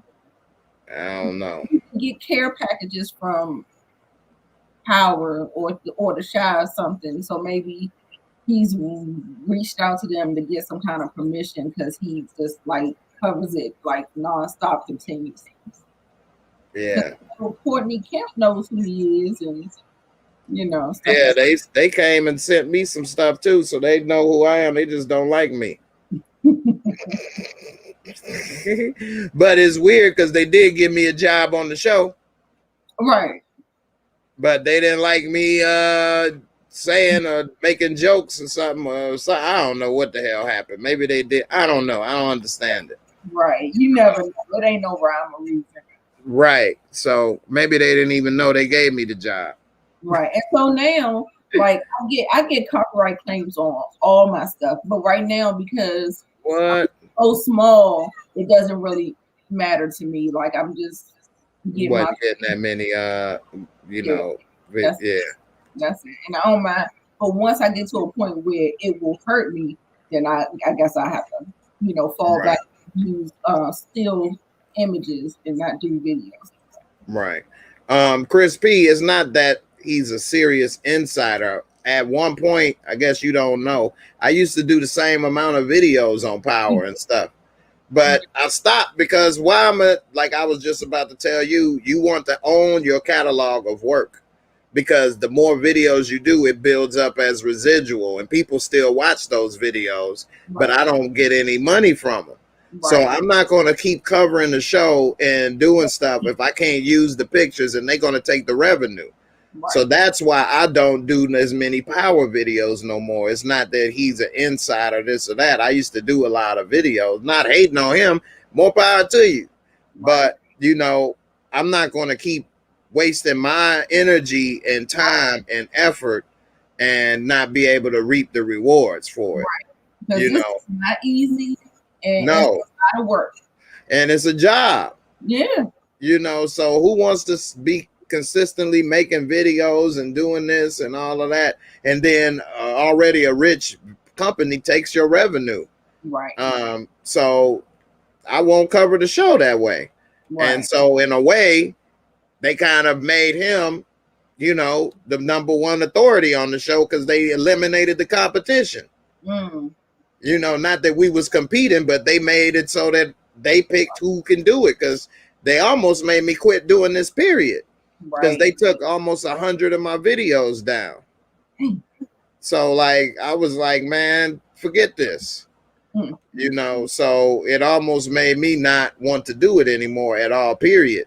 So sometimes, you know, people are able to do this and do that, and that's great, but it's not that they the only ones or they could do this or that. Other things has happened to other people, and you know, they may be the last ones left standing for whatever reason. Right. So, you know, but yeah, I was doing that. Yeah, Chris P, Mark came and we talked. This was damn near 2 years ago, because me and Mark had around the same amount of subscribers. He had maybe about 10,000 more than me, but we were pretty much like the first two only talking about power and Lamont, and we was similar in, you know, views and audience. And then they came for both of us though at the same time, because they was taking down some of his videos, but he just kept going and didn't care. And I don't know what happened, because I don't really keep in contact with him that much, but he's still going and plays even video clips now and does even more now. Whereas I stopped doing that because I'm not going to keep making videos for them to take the revenue from. Right. You know, and so he kept going. They pretty much made me stop. Right. They kind of shut you down. They stonewalled you. It ain't give you no choice. Right. I'm not going to put all that work in for free, and they already rich in doing it. Like I wasn't making that much kind of money for them to even do that in the first place.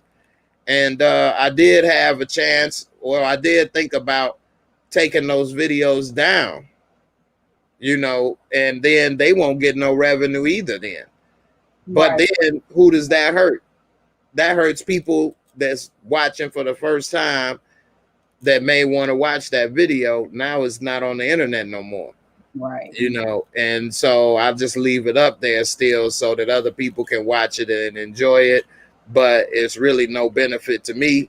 Every time people watch it, it actually hurt me. Just like how Dave Chappelle was talking about how they were putting the Chappelle show on like HBO and Netflix. Like, it's hurting him. It was taking him all the way out the equation. Yeah. Exactly. Yeah. Exactly. So like that's hurting me. But I just leave it up just for the people. So I leave it up for y'all, but at the same time, you know, it is really to my detriment. And so the only thing I do is stop making those videos then. And I do make power videos, but then I have to do it at least one. Yeah. Breakdowns, like you keep trying to, you know, generate a conversation about it. I wouldn't do that. Right. So I do them either the live videos talking about it. They can't take that down. I'm not using their material. Or if I do use the screenshots, I do it in the artistic way where I would be using the artist. I would draw the pictures out. Did you see that before? Yeah, the artwork, how you make it look like a cartoon a little bit. Yeah, yeah. And so that takes a long time to do as well. Right. And so I can't make as many as fast as somebody else that could put out 3 or 4 videos in, you know, 1 week, whereas it's taken me a lot longer to create that video. Right. So I just don't do it the same, but it is what it is, like they say. So yeah, I just do what I can. And it's interesting because, you know, that happened, but then at the same time, I did get opportunities to be on the show and stuff. So who knows how it work out in the end. So that's why I say I agree with what happened with Loki when they were saying that he is like there to make other people rise to their true potential. Had that not have happened, I wouldn't have started looking at maybe acting or doing other things. because I would have just been still stuck doing videos all the time.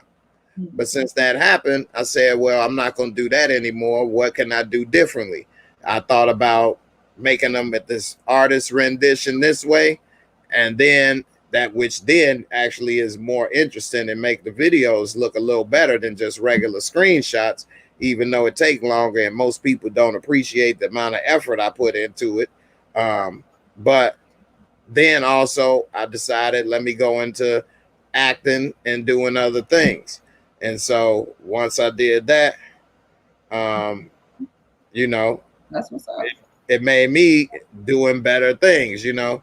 And so like this art right here and doing this, yeah, it's a little more difficult, takes longer.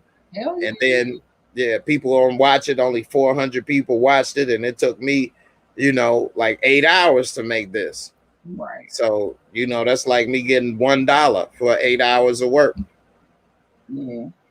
You know, that's kind of messed up. Who would work every day 8-hour shifts for $1? Right. You know what I mean? And then people want you to, you know, produce this stuff, but like, you know, what, like I'm not going to work every day for $1. Right. So yeah, right. Like forget that. So you know, it is what it is. So I think this Raising Kanan, going back to that, I think it's gonna be pretty interesting because 50 Cent life was crazy, having you know, his mom being like a drug dealer and different stuff. And also Marissa, if you want to come on up, come on up. I know you wasn't watching Loki, so you know, but now we talking about Power and then the shot. But I think that you know, his mom lived a hell of a life. Mm-hmm. And so by him having like Kanan's mom is like basically like 50 Cent mom, you know, running stuff and this and that. Like I first learned of 50 Cent when I worked at UPS and one of his CDs bust open. I'm like, who the hell is this dude? And I took it to listen and I'm like, damn, this ain't bad. Then I realized Dre produced it and it came with the DVD. And so I went home and watched it, and he was like showing all the different stuff he'd been through, talking about he got shot, his mama, and this and that. And so I'm like, damn, you know, his mama was gangster. Right. And so I think he's trying to like pay a little homage to his moms in this show. And he got Kanan. He already was like, he played Kanan. And so it only makes sense that it's actually a part of his life. Right. So I'm interested to see how that all turned out. Marissa, what's up, girl? Hey. Hey, I see you got your picture up. Yeah. So what you think about this book 3, Power? Well, I think I like it because it's set in the 90s. I like shows that's like set back in the day. Yeah. It remind me of my childhood a lot. So I get it. And it does kind of feel a little bit like Get Rich or Die Trying a little bit as well. Yeah. Yeah. So we'll see how it turn out. I'm interested. How many seasons do you think book 3 is gonna go? Maybe 4 at the most. Well, I don't know because I'm not sure what year he met Ghost and Tommy. So, because you know, the first season takes place in 1991. Mm-hmm. So, I'm not sure when he met Ghost and Tommy. So, yeah, I'm a little disappointed that Ghost and Tommy ain't gonna be in this. They not even in later seasons. Well, not in the first season. You know, we did see that trailer where was that on this where they were showing that Ghost and Tommy, or no, it was Ghost talking with Angie at high school or something? Yeah, that was supposed to be a scene from Power Book 3. I don't know if they cut it. Okay. Yeah, so yeah, that would be interesting. Maybe they would show them in the world, but they didn't become friends or start doing anything yet. I don't know. And I think the dude that he was on Shameless, he's supposed to be the young Tommy. Oh yeah, okay. But he's Neither. growing up though. If they haven't shot it now, I mean, he's gonna. By the time we get into season 3 or 4, where they may find Ghost and Tommy and stuff like that, they're gonna be too old. They gonna have aged out of that. Yeah, the actors, yeah. Yeah, that's what I'm thinking. Yeah. You talking about the dude on Shameless? I can't remember his name. That turned out trying to be a cop or whatever. Yeah. Yeah. Yeah, that would be kind of. He would look a little like a young Tommy, I guess. But I think yeah. based on the feedback from the viewers, I don't think people liked it, and I think that's why they snatched the prequel out with their young story and then the story. Yeah, because that didn't roll over too good. And I don't know why, like, it didn't show that much. I would rather see that mixed in a little bit too. Like, I thought that was part of his story, is how, you know, he met Ghost and Tommy, but they trying to focus on building him up first before they show us meeting him. And right. I'm not sure how, you know, I don't know if the show gonna end with Kanan going to jail. Like the last season is gonna be him going to jail. That's how it should end. Yeah, it should. That would be perfect, because then we know the rest. Yeah. And I hope we see Breeze, because I'm so sick of hearing that name. Man, that's the biggest character in show business nobody ever seen and never made it on the screen. Right. I don't understand why they not doing nothing with that character, because the fans really, really want to see and hear about this character a lot. You know, on a lot of my videos, it's always Breeze may have did this or did that or showed this or showed that. Like, you think that Breeze killed Ghost's father, or that Ghost killed his own father? I don't think Ghost killed his own father. No, he didn't. Yeah, said that he didn't. Right.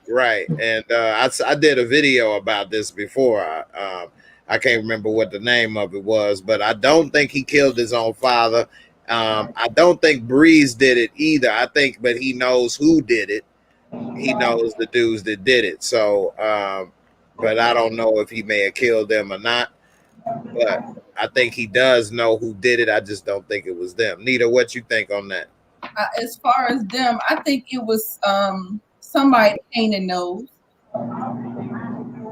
I can see that. I think it's somebody that Kanan knows. Yeah, I could definitely see that. Hey, I don't think he might not have been behind it, but they said there was some stick-up boys, corner boys, or something like that. It's probably somebody that he was. Yeah, his name was Carl on Shameless. That was his name. Right. Thanks, Sally Ann. Yeah, he's funny. And it's crazy to watch kids on shows, because we get to watch them grow up like in real time. Yeah, like Tariq. Yeah, and I saw him in this movie just recently called Love. Y'all seen that? That's the movie with Common. Yeah, it's a movie with Common. And he's like 10 years old in this movie, and he like the main character. And he driving a car and all kind of shit. And it's like really crazy. And like Common get killed at the end. I mean, damn, I probably shouldn't have said that. I already seen it. Okay. The movie 10 years old. Shit. My bad. Everybody should have seen it. Right. It's 10 years old. But it's interesting.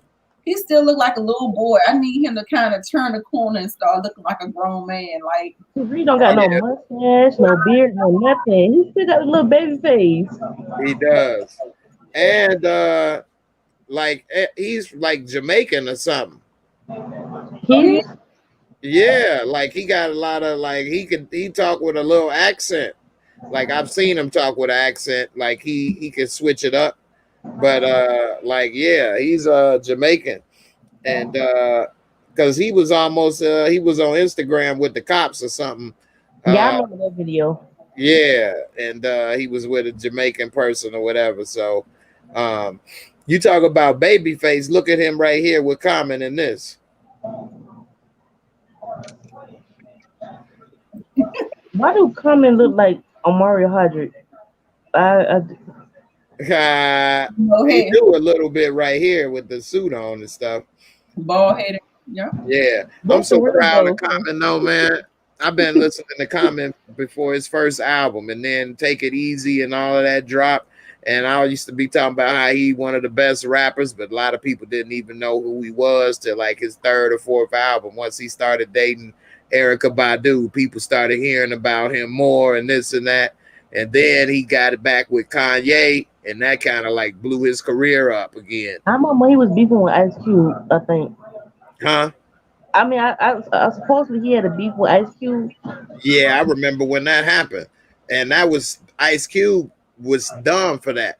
So what happened to shorten it up is that in one of his lyrics on his second album, the song is called I Used to Love Her. And it's what he talking about is like I used to love her, and it seems like he talking about a girl, but he actually talking about hip hop. And it's about how hip hop has changed and this and that. He used to love hip hop when it was just about having fun, break dancing, you know, and this and that. And he talking about in this one lyric he like, but then she broke to the West Coast, and that was cool because around the same time I went away to school. And then he was like, and I wasn't mad that she was with the boys in the hood because and so Ice Cube thought he was dissing the boys in the hood when actually he was saying, I'm not tripping that hip hop moved from East Coast type music and Midwest to the West Coast with gangster rap, basically. He said, because like I'm a man of expanding and this and that.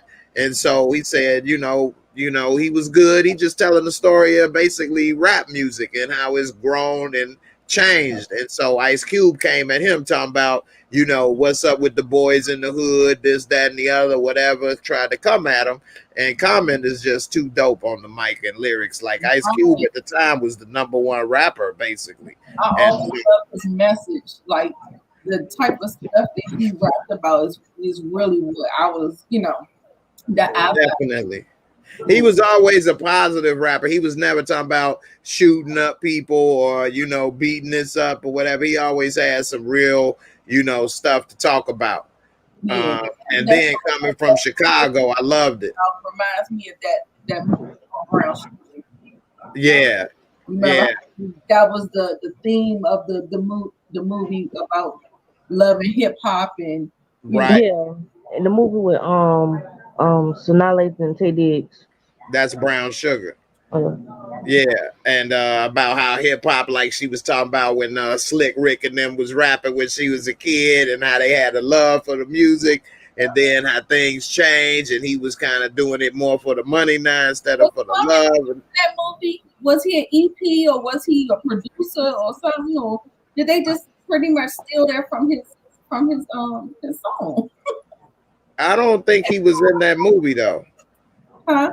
I don't think Common was in Brown Sugar. I don't remember him at least in it. I'm about to look and see. It felt like they just stole his whole, his whole song. I don't know. They might have. What song you talking about? Movie. Yeah, Common came a long way though, man. I remember even in one of his lyrics, he was like saying, I heard you were a rapper. He said, nah, girl, I got my SAG card, baby. I'm an actor. And he was like expanding. Common been dope. I remember in his second album, he was talking about he was losing his hair or whatever. He talked about probably in about 4 years. I won't have no hair and this and that. He was expanding. He sure did too. But he because he used to wear a hat all the time because of that. He was like when he was younger, because he was in his early 20s when that happened. But he came a long way, man. I'm like really proud of this brother, man. He produced the Shy and stuff. They should have kept his character on the show, honestly. He should have. They should have his character. That way we can have at least somebody positive. Right? Yes, they should have kept his character on the show. But I think he don't have the time for it because he's doing so much. What else is he? Well, right here, damn, he got 81 acting credits. I thought I was sharing the screen. I'm talking about right here. All right, so he got 81 acting credits. He got 9 lives, quick draw, hate to see you go, Alice and El Tonto. He got 1, 2, 3, 4, 5 movies in in post production that's about to come out in 22. Yeah, and then if I look at his producer, he did 40 Years a Prisoner. I did not know that. No, okay. That was really good and powerful. It was about this dude that was part of this black organization called Move in Philadelphia, and everybody, it was based off of a guy named John Africa. Everybody's last name is Africa. I talked with somebody on here before. If I think if you all are watching and know about this, let me know in the comments. But he was actually born in prison because his mother got in prison when he was like when she was pregnant with him, and so he 40 years old. So that's why I was 40 years a prisoner, because his mother and father got arrested because a cop got killed when they went to assault. Well, when they went to shut down the home that they were living in, like it was like a big community group. And say Philadelphia native Tommy Oliver follows the efforts of Mike Africa Jr. to exonerate his parents, both incarcerated members of the revolutionary group Move. This was on HBO. HBO has some good documentaries. Oh yeah, HBO overall is probably the best channel. Yeah, it probably is. Between their documentaries, they series, movies, HBO Max coming with the premieres. HBO is a beast. Showtime is no joke either, but HBO, Showtime probably was a little better than HBO in the 90s though. But I can see that. Yeah, but HBO now they don't play. Yeah, I was about to say they took the throne with games. Yeah. They've been on the road. Yeah, I'm disappointed HBO took away boxing though. They're not gonna have boxing no more. They canceled it. So all that money they asking for. So who doing it now? Showtime. Okay. Showtime got boxing. Yeah. What you say, Marissa? No, I was saying Showtime got boxing. Yeah, Showtime still got boxing. Boxing is a messed up sport though, because they're not organized enough. You know, and you don't get to get invested in the boxers like you used to. Once they made boxing pay-per-view, it really was the downfall of boxing, slowly but surely. And even though they would put stuff on HBO and Showtime, the big fights is always pay-per-view. Like Ali in this day, that was all free fights. You know, they was on like NBC. Right. Like that's why boxing was so big. Everybody got to see it. You know, but now you got to have cable or you got to pay extra money to see it. So it's like, yeah, the boxers are making more money, but they're killing the sport overall. You know, it's like I wanted to know, why did they take away heavyweight boxing? They didn't. It's still there. Yeah, that's like they ruined it. So like CJ got a point. The promoters, so only the top names get all the money and everybody else ain't getting any money or recognition. So the promoters control the biggest names, and then they holding out when they can fight or who they fight, and it just ruins the sport. And it takes too long for the top fights. Ali and stuff back in the day, say it was today, George Foreman and Ali probably never would have fought. Or they would have took 10 years and they would have been, you know. I feel like they not fighting. Like that's why I thought they did away with it. I thought it was like some kind of commission saying that it was too much. It was that. Yeah, the promoters are ruining the sport. Like I know you probably heard of Anthony Joshua or Deontay Wilder. You heard of them? No. See, and that's because I'm a boxing fan. But like, I can't go too far into the heavyweight division because I don't know who they are. But they the two best, and they both black too. But Anthony Joshua is in the UK. He from London, and he the heavyweight champ over there. And Deontay Wilder is in America. He from I think Mississippi. Y'all let me know Did where. the first one fight Logan Paul? Nah, they don't fight them joke fights. They still real fighters. And then Tyson Fury is a gypsy. And so, like, I didn't know gypsies were real till I started talking to my friend in the UK in London, and he would tell me about gypsies, and they got a history of bare knuckle fighting. Did you all see the movie Snatch with Brad Pitt? That's an excellent movie, Snatch.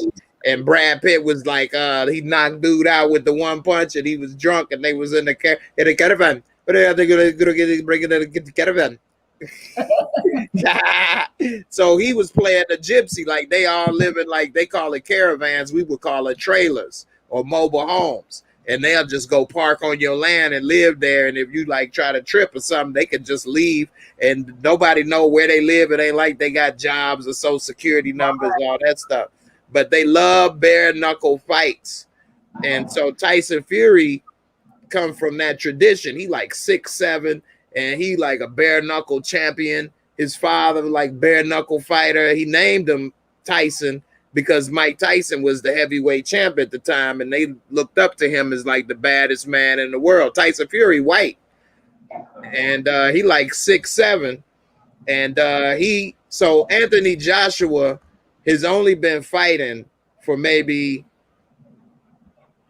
less than 10 years, although he almost 30 years old. So he came to the sport late. Most people come to the sport, as a kid or a teenager, and then, they work their way up. So Tyson Fury, he beat Anthony Joshua and became the heavyweight champ. And then after he beat Anthony Joshua and became the heavyweight champ, he started doing like cocaine binge and like didn't want to fight. Here he is right here, Tyson Fury. He started doing coke, didn't want to fight no more, and he let himself go. Look how he got like this. He got all fat and out of shape and say the Gypsy King. But he got skills though. Tyson Fury can really fight though, but he doesn't have like knockout power. But he let himself go, got real fat and out of shape. But he worked himself back into shape again. So he took a couple years off. Oh, cool. And no more. And this is what he said. You know what I mean? It ain't even like alleged. Like he admit to it and said, like, man, forget that. And so now after like 3 years of like having a cocaine binge, he then came back and he was supposed to fight. He fought Deontay Wilder and he was about to beat Deontay Wilder, but Deontay Wilder got a right hand. Like that's damn near the most powerful punch I ever seen. He even knocked Tyson Fury on his ass. That's what saved him in the fight. This is when he fought Tyson Fury. They both are huge. They both like 6'7". Now Tyson Fury beat Deontay Wilder, I believe the second time. Y'all correct me if I'm wrong. When did I think they split? I know Wilder lost one and Fury won one or whatever. But anyway, it's good entertaining fights. And this came on Showtime for free because don't nobody know who Deontay Wilder is. Deontay Wilder got a record of like 30 something wins, and like he won every one of them by knockout except for like one fight or two fights. Like dude got a hell of a right hand. I done seen him drop some people. Like he a beast. And Tyson Fury though is 6'7" and just as big though. And he really let himself go. You can't do this to your body though. This is recent. Okay. So he did all this from being the heavyweight champ to being the Goodyear blimp. They stripped his title away because he wouldn't fight. And to being back in the shape in like a 5-year period. In the last 5 years, he did all of this. Yep. He did this to himself in the last 5 years. He was like in good shape, bad shape. Now he in good shape again. I think I heard a So we'll see. He was supposed to fight, huh? I think I heard a Wilder. I might have just heard, but I didn't know he was a heavyweight. So, Yeah.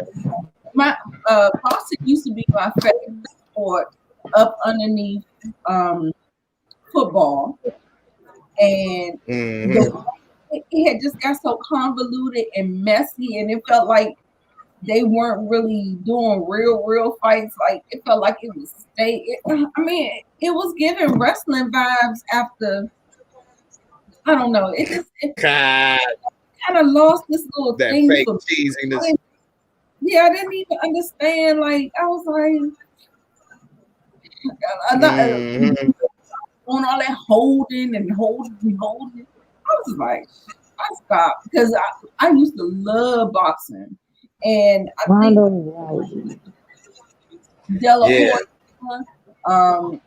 around in that boxing area. is easily the #1 sport in the world. Yeah. Yeah, your mic keep breaking in and out, so it's kind of, yeah. But boxing is the #1 sport in the world. Yeah, your mic. I thought you was done talking. I'm trying to talk over you, but it keep going in and out. I don't know. Maybe it's far away or something. It looked like you was all right. There you go. But yeah, boxing is the easiest sport and the biggest sport in a way, because who in the world don't understand a fight? You know what I mean? Don't take no rules or nothing. Like, you know what a fight is. You know what I mean? And so worldwide is the biggest thing as long as they promote it right. I think Nita froze over there. Okay, you back? You there, Nita? You was freezing up for me. I think she frozen again. Ronda Rousey never boxed. She was in MMA, and she actually got her ass whooped by a boxer because she only know how to grapple and take you to the ground. And when Holly Holm duped her up in the face, knocked her ass out, she decided it's a wrap. Ronda Rousey had to retire and go to WWE because she can't handle the women competition in the MMA is real now. Marissa, you young. Would you think about going and being a fighter, a woman fighter? No. What you think about like Clarissa Shields? She's a black female boxer. Nita's shaking her head. Hell no. What would you think? What you think about that? I fight with this. There's a, I keep it simple. Yeah, but, Nita, what you think about it? Huh? About the MMA? What you think about Clarissa Shields and fighting? Yeah, and women fighting and stuff. I don't know. I don't watch the women. And me being Ronda Rousey fights. Just a few of them. Yeah. I don't watch. What you were saying, Nita? I was saying I don't watch women. Isn't that crazy? Because I am a womanist and I am very woman identified, and I don't watch women the fight. Crazy, if you want to see women fight, you gotta do is go to the hood. You can see it for free. Right, go on Instagram. No, so I really don't like women's sports, not because they women, but because they aren't as entertaining to me. Like WNBA, I don't like to see layup lines and just shooting threes all day. It's not the same to me. Not that I'm hating on them or nothing. More power to you, but it's just not as entertaining. Women tennis is okay in a way. Like I like Venus and Serena. I've watched, well, mostly Serena, but I've watched women tennis because, you know, that's a little more equal. But I do get tired of the if you are watching every time they hit the shit, that's it sounds good, but then it get tiresome after a while. Like, damn. And women fighting, I never thought I would like it but I really do like women fighting in MMA. It is kind of good. It's actually a little better than the men, but I don't like, if it was my woman, I wouldn't want her to be a fighter getting punched in the face and stuff. I wouldn't want my girl to get punched in the face or be a fighter and stuff. I don't like that. Yeah, I get that. You know, so yeah, I felt bad for Ronda Rousey when she got beat up. I saw that fight and she got whooped bad. Like she was like dizzy and stuff and like bumping around. They had to stop the fight. Yeah, old girl beat her ass, but Ronda was very cocky and she was breaking girls' arms left and right and talking shit. Like, you know, I ain't worried about no woman, this and that, da. And old girl Holly Holm, although she wasn't that great of a fighter, it turns out, because she lost after Ronda, she was perfect because she was she had boxing pedigree. And so Ronda only knew how to do grappling, run and grab you. So she kept her off of her by hitting her with them hands and knocked her ass out. She was never able to grab her. Ronda turned out to be one-dimensional. And that's why she had to go to the WWE, because she can't handle that realness. When you just know you're one-dimensional, you find a person can find your flaw. And yeah. Definitely. And CJ said that boxing ain't number one, soccer number one. You're talking about global, and yeah, soccer is number one, but it's not because it's the best. Soccer is not really number one globally because it's like number one by default. Because boxing was number one globally until they started with the promoters and then all this other stuff and taking it out. Similar to like what I was saying about what happened with me. If they taking out stuff or messing out stuff, then other people and other things can be number one, but it's not the most relatable. Like boxing, like everybody around the world understands a fight. Everybody in America don't watch soccer. You know, it's globally bigger than, you know, boxing or other sports, but boxing in Muhammad Ali day was number one in the world. The only reason it still isn't is because of the way it's promoted and marketed today. So, you know, that's the only difference. What's up, Moochie? How you doing, sis? So before we get up out of here, let's talk about the Shy. Yeah, I'm talking about in the world. Boxing it was, and it could be, and it should be. It's not, but it's not because it's not the easiest to relate to or whatever. Like boxing, even to this day, is a global sport. Tyson Fury, Anthony Joshua, you know, Pacquiao. You got boxers all around the world. Canelo. It's a global sport, and it's the best way for a person to make a name for themselves in the fastest way, because you just learn how to fight. Next thing you know, you out there is just you, and you can, you know, make it to what it is. So it used to be number one. All right, CJ. All right, so CJ is smart ass, but that's my boy though. All right. So anyway. Yeah, CJ something else, man, but he all right. He mean well. right. So Leonard from MH India and PZ Adams. NFC be a problem is I. Okay. That's a hell of a name.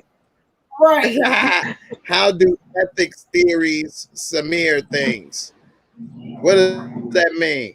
Right. I'm gonna need somebody. I don't understand that. I don't know either. I don't know what he's talking about. Same thing. I don't get it. I don't understand that. All right, so we can talk about the Shy right quick. Moochie, if you want to come on up, let me know. So earlier, I did a video about the Shy. I had some others to do, but I fell asleep. I was too damn tired. I couldn't hang. Can't hang. Anyway, I had did the video about will Keisha keep the baby?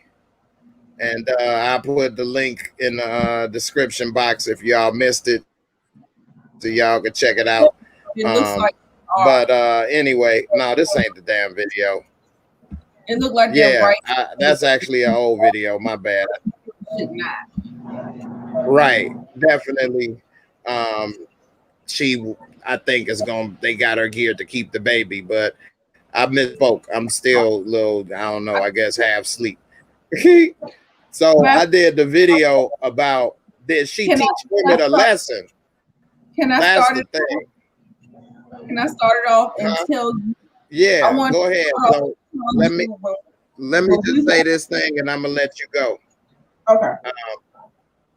So I did the video. Did she teach Emmett a lesson, Tiffany? And I'm gonna let y'all see, and I'm gonna let Nita go ahead and talk about it. But basically, it's about, can a woman really get some payback on the man for cheating? All right, Nita, go ahead, kick it off. Then we'll get to you, Marissa. I was talking about Keisha. So what you think, Nita? I thought we was talking about Keisha.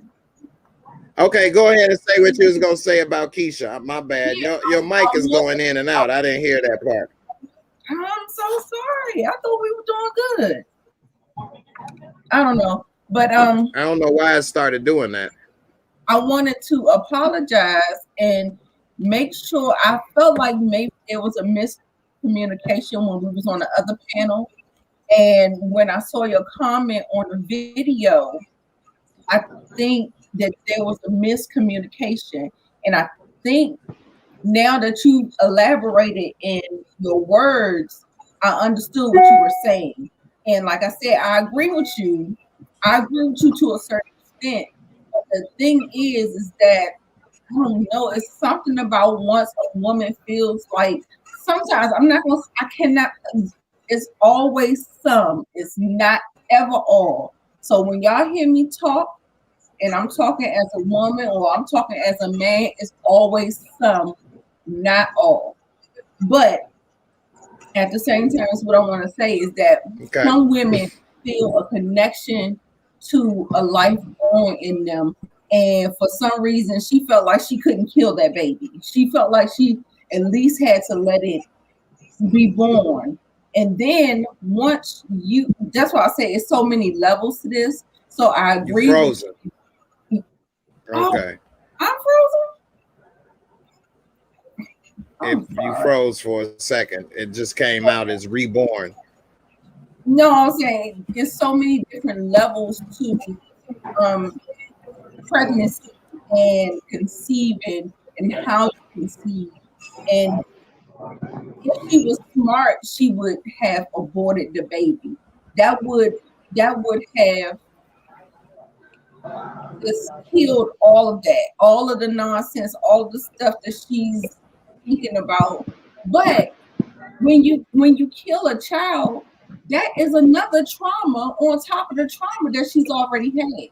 And so what I was trying to explain to you, like, yeah, I felt like you were saying that just abort the baby and go on with your life. And I'm just like, no, it don't work like that. She done killed her abductor. She was abducted and raped and all these things. She had all these things going on. And it's just not like, no, just kill the baby and go to school. Like, it don't work like that. But I understand what you're saying. If she was smart, she would have just terminated the pregnancy and tried to make it on, and I feel like they're going to keep on trying to make these mistakes with her. Like, if she is even thinking about keeping that baby, which it looked like that's what she's going to do, she is going to be mentally, emotionally tormented all her life. She should just know. Cut it. Like, no. But it's her decision at the end of the day. And I see her grappling with it. And like I said, I just wanted to make sure you understood. I think we had a miscommunication. And some other people picked it up too, but I just wanted to make sure you knew that we were on the same lines, but I felt like you was kind of dismissing her trauma.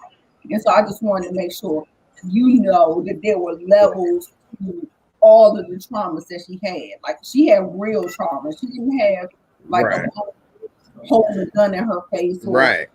nothing like Like that. I'm actually giving a lot of credit to the trauma. Right. Yeah. Like I'm thinking like she got a lot of trauma, which is why she should be doing these other options. And I get it. You figure, okay, maybe to make something good out of this horrible traumatic situation. So I got a baby, but in 9 months, this baby is moving on with somebody else, and I'm gonna be back on the, like in Loki, my original timeline, and trying to heal from all that traumatic experience and move on. You know what I'm saying? And that's what I'm thinking.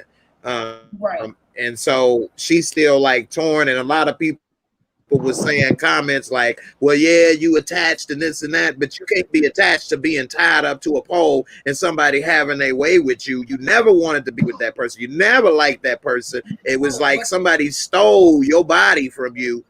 You can't, yeah, I get it. You attached. That's why you didn't have the abortion. But at the same time, every time you would see this child and now you working at the hood wheel and your life is no longer what you had planned, that's going to make the trauma continue the rest of your life. Every time you see this child, every time you got to go to that bullshit job, you know what I mean? It ain't like it was your boyfriend or you was just liked him for a week and then you was screwing him and got pregnant on. At least you chose him. Maybe you didn't choose to get pregnant at that time, but he didn't rape you, have you tied up to a pole in the basement for months, you know what I mean? Having his way with you, like that would be, that baby growing in me would just be a constant reminder of what happened. And I would never be able to move on or heal from that trauma because I got to keep looking at this baby. I got to work this bullshit job. I can't go and have my degree. I couldn't move on with my life. Like it would just keep this trauma going for years and years and years. It would never be able to fully heal. Marissa, let me ask you, because you are similar in age, if I believe, close to what Keisha is on the show. So how would you feel if you was in that situation and your future that you got planned was kind of stolen from you? I probably would get a baby up for adoption. Would you be conflicted? I know it's hard to say. None of us can really, know. But if, in your opinion, what would you think? Would you think you would be attached or conflicted, or I mean, how would it be in your opinion? A little bit because I'm still carrying the baby. So yeah, and I think that So if she would have gotten an abortion, she would have still been dealing with that trauma because she can't never forget that she was tied down and had against her will, even if she did get an abortion. And if she didn't, if she's going to keep this baby and raise it, it's still going to be trauma. Either way, she can get out of it. I think Sally is on the right direction. Somebody said, I think the baby's gonna die. Something is going to happen to the baby. I said in my review, I said that she is going through too much trauma. She has too much sadness, Distress, yeah. energy. She is too. That is going to affect the baby in some type of way. And she's eating junk food too. A lot of stress. Yes. Yeah, Yes. junk food, not eating healthy. And and all that crying and stressing and unhappiness. It's going to affect the baby. It's not good for the baby. The baby internalizes it. Yeah. And we saw they kind of alluded to she got some type of problems for the next episode. Right. She And might have to have a premature baby, I think. Yeah. I would say even if it's by the divine, I feel like it's still going to be in her best interest. Even though if the baby dies, it's going to be another trauma. But at least she ain't got to look at it every day. You know what I'm saying? Like if she do the work and get the healing that she needs. And at least if the baby died. Right. And if the baby does die, at least it wasn't at her hands. Mm-hmm. It's not like she had something to do She with the ain't feel baby guilty dying. about it. And that But she way, ain't you feel know, guilty. that's a little bit of guilt off her shoulder. Right, right. You think she would still feel guilty about the No, baby I dying? said no. I Not said I I shouldn't think she eat them won't. hot Cheetos. no, you just feel bad as a mother. Like this person was growing inside of you. If something is growing inside of you, if you wasn't able to terminate it based on how it was conceived, she has some care for the child. She has some attachment to the child. So if the child died and she carried it almost to 8 or 9 months, because she is huge, there is some connection to the child. Yeah, So she there is is. gonna be a trauma. It's going to be a trauma. Yeah, I don't think they're gonna let her keep the baby Yeah, and she raise looked it. like she about ready to deliver. Right. Yeah. And if the baby is either I got this. I got. okay. No, I'm saying if the baby is No, go ahead. Go ahead. if the baby is stillborn, she's still going to have to push the baby out at this point because she can't get no abortion like they can suck it. She's going to have to push a dead baby out of her body, or they're going to have to cut it out. But either way, it's still a scar. It's That's deep. still a trauma.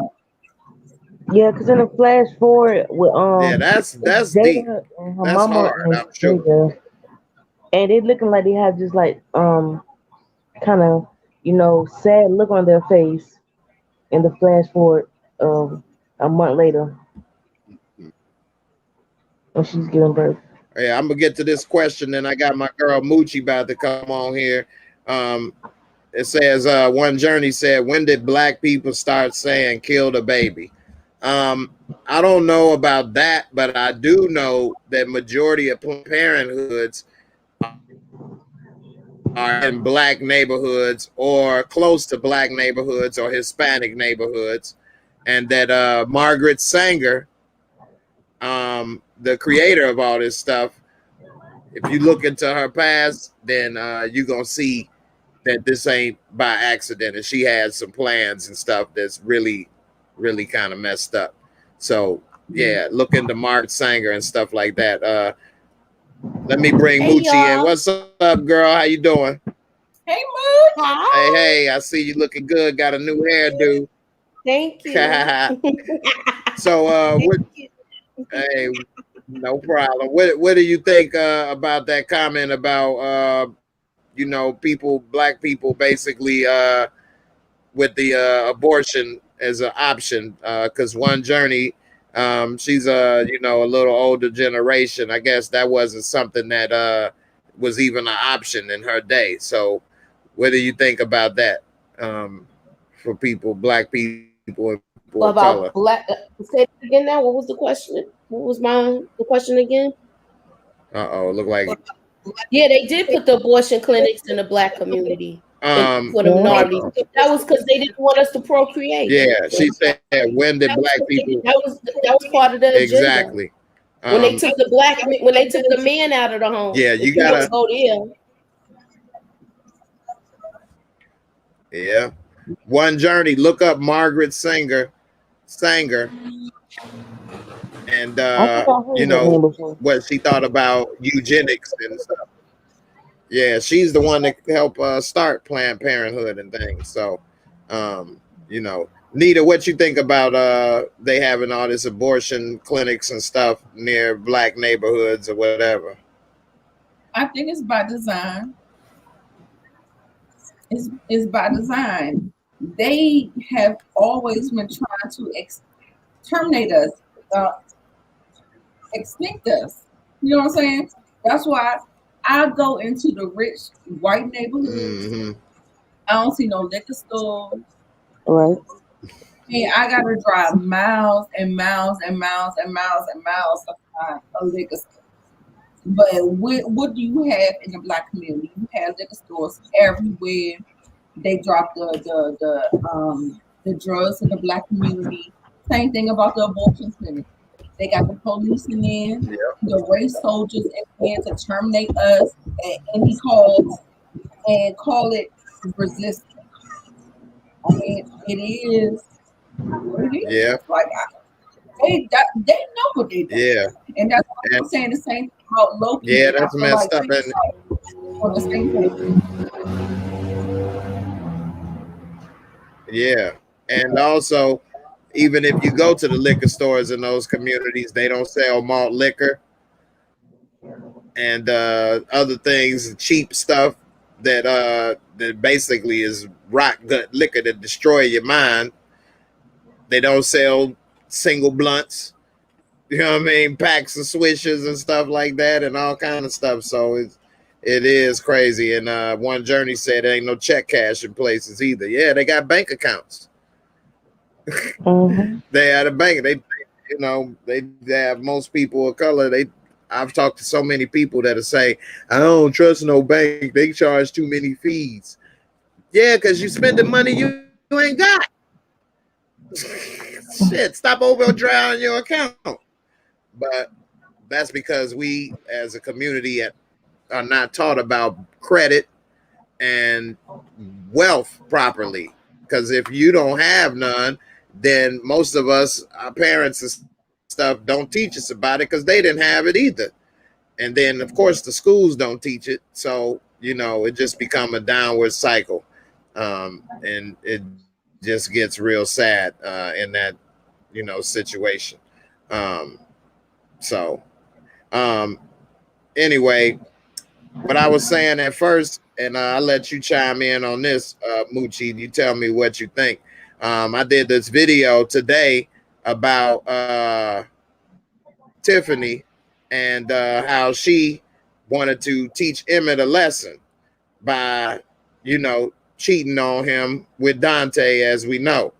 And I said, did she teach him a lesson? And will the relationship survive? And better yet, overall, can a woman teach a man a lesson about cheating by cheating herself? Or does that turn out to backfire and make her a hoe or put her in a bad situation? What do you think? Can she do it? And what does it backfire? Let me know what you think. Teach him a lesson, but I think it's gonna backfire on her. I don't think she's gonna get the results that she wanted. She thought he was gonna be home, curled up in a ball, crying and everything. But it seems like it's not going in that direction. Yeah, definitely. And what do you think about this open marriage stuff she talking about? She didn't even sleep on it. She got this little, info from men, gay men, so they still think like a man, even though they gay. You know what I mean? So they thinking like a man. They don't think about getting pregnant. You know what I'm saying? And they thinking about, plus they in a more mature situation. They were both older than her and Emmett. So you have to be mature. If Emmett's doing it, I hope he's protecting himself. Because you know how stupid he is. I hope she's protecting herself. That too. Well, I think he said something to her about it, and I think she is. I don't think she's that stupid. That's why she stopped. Remember, in the last season, she stopped having sex with him because she didn't want to get pregnant. Mm-hmm. Yeah. Marissa, what you think about that? You think a woman could get some payback by doing that, or do you think it's gonna backfire? I feel like it could be both. Like I don't think the situation with her and that dude, whoever his name is, I don't think that they're Dante. gonna work out. Yeah, Dante. I don't think that it's gonna work out like she think it is. I think she might end up falling in love with him. Cause like Tiffany, she's only messing with one person, but we see Emmett. Yeah, and we see Emmett mess with multiple people. Like he's not gonna be messing with one woman in an open marriage. He's gonna be sleeping with multiple people. Yeah, that's true. Yeah, and we saw a little hint of that in the preview, talking about he smelled like the girl perfume, cheap perfume, or whatever the case. Now, in the video, I said at the end, and of course, it's not fair, but this is how it is, that women are the ones that are entered. And so then, if you keep letting people in and out your house, you know what I mean? That's going to mess your house up, and dudes, although they don't get labeled as a hoe for sleeping around, not to say that don't mean that they are or that they not, because they could go and leave and they not the ones that is like submitting in a way. In a way, they don't have the same problems as a woman. Do you think that's something that is real, or do y'all think that's just the old way of thinking? Moochie, what you think on that? I still have a problem with how they didn't touch on when he did have the little when he slept with Dom. It was before they got married. I feel like they still didn't touch on it. I feel like it was bad writing and they're not communicating. I have a problem with that. I think that if he would have told her, like it happened before we got married, that she probably would have been a little more okay with it, maybe. But he just blurted it out. I'm like, that's just random, you know.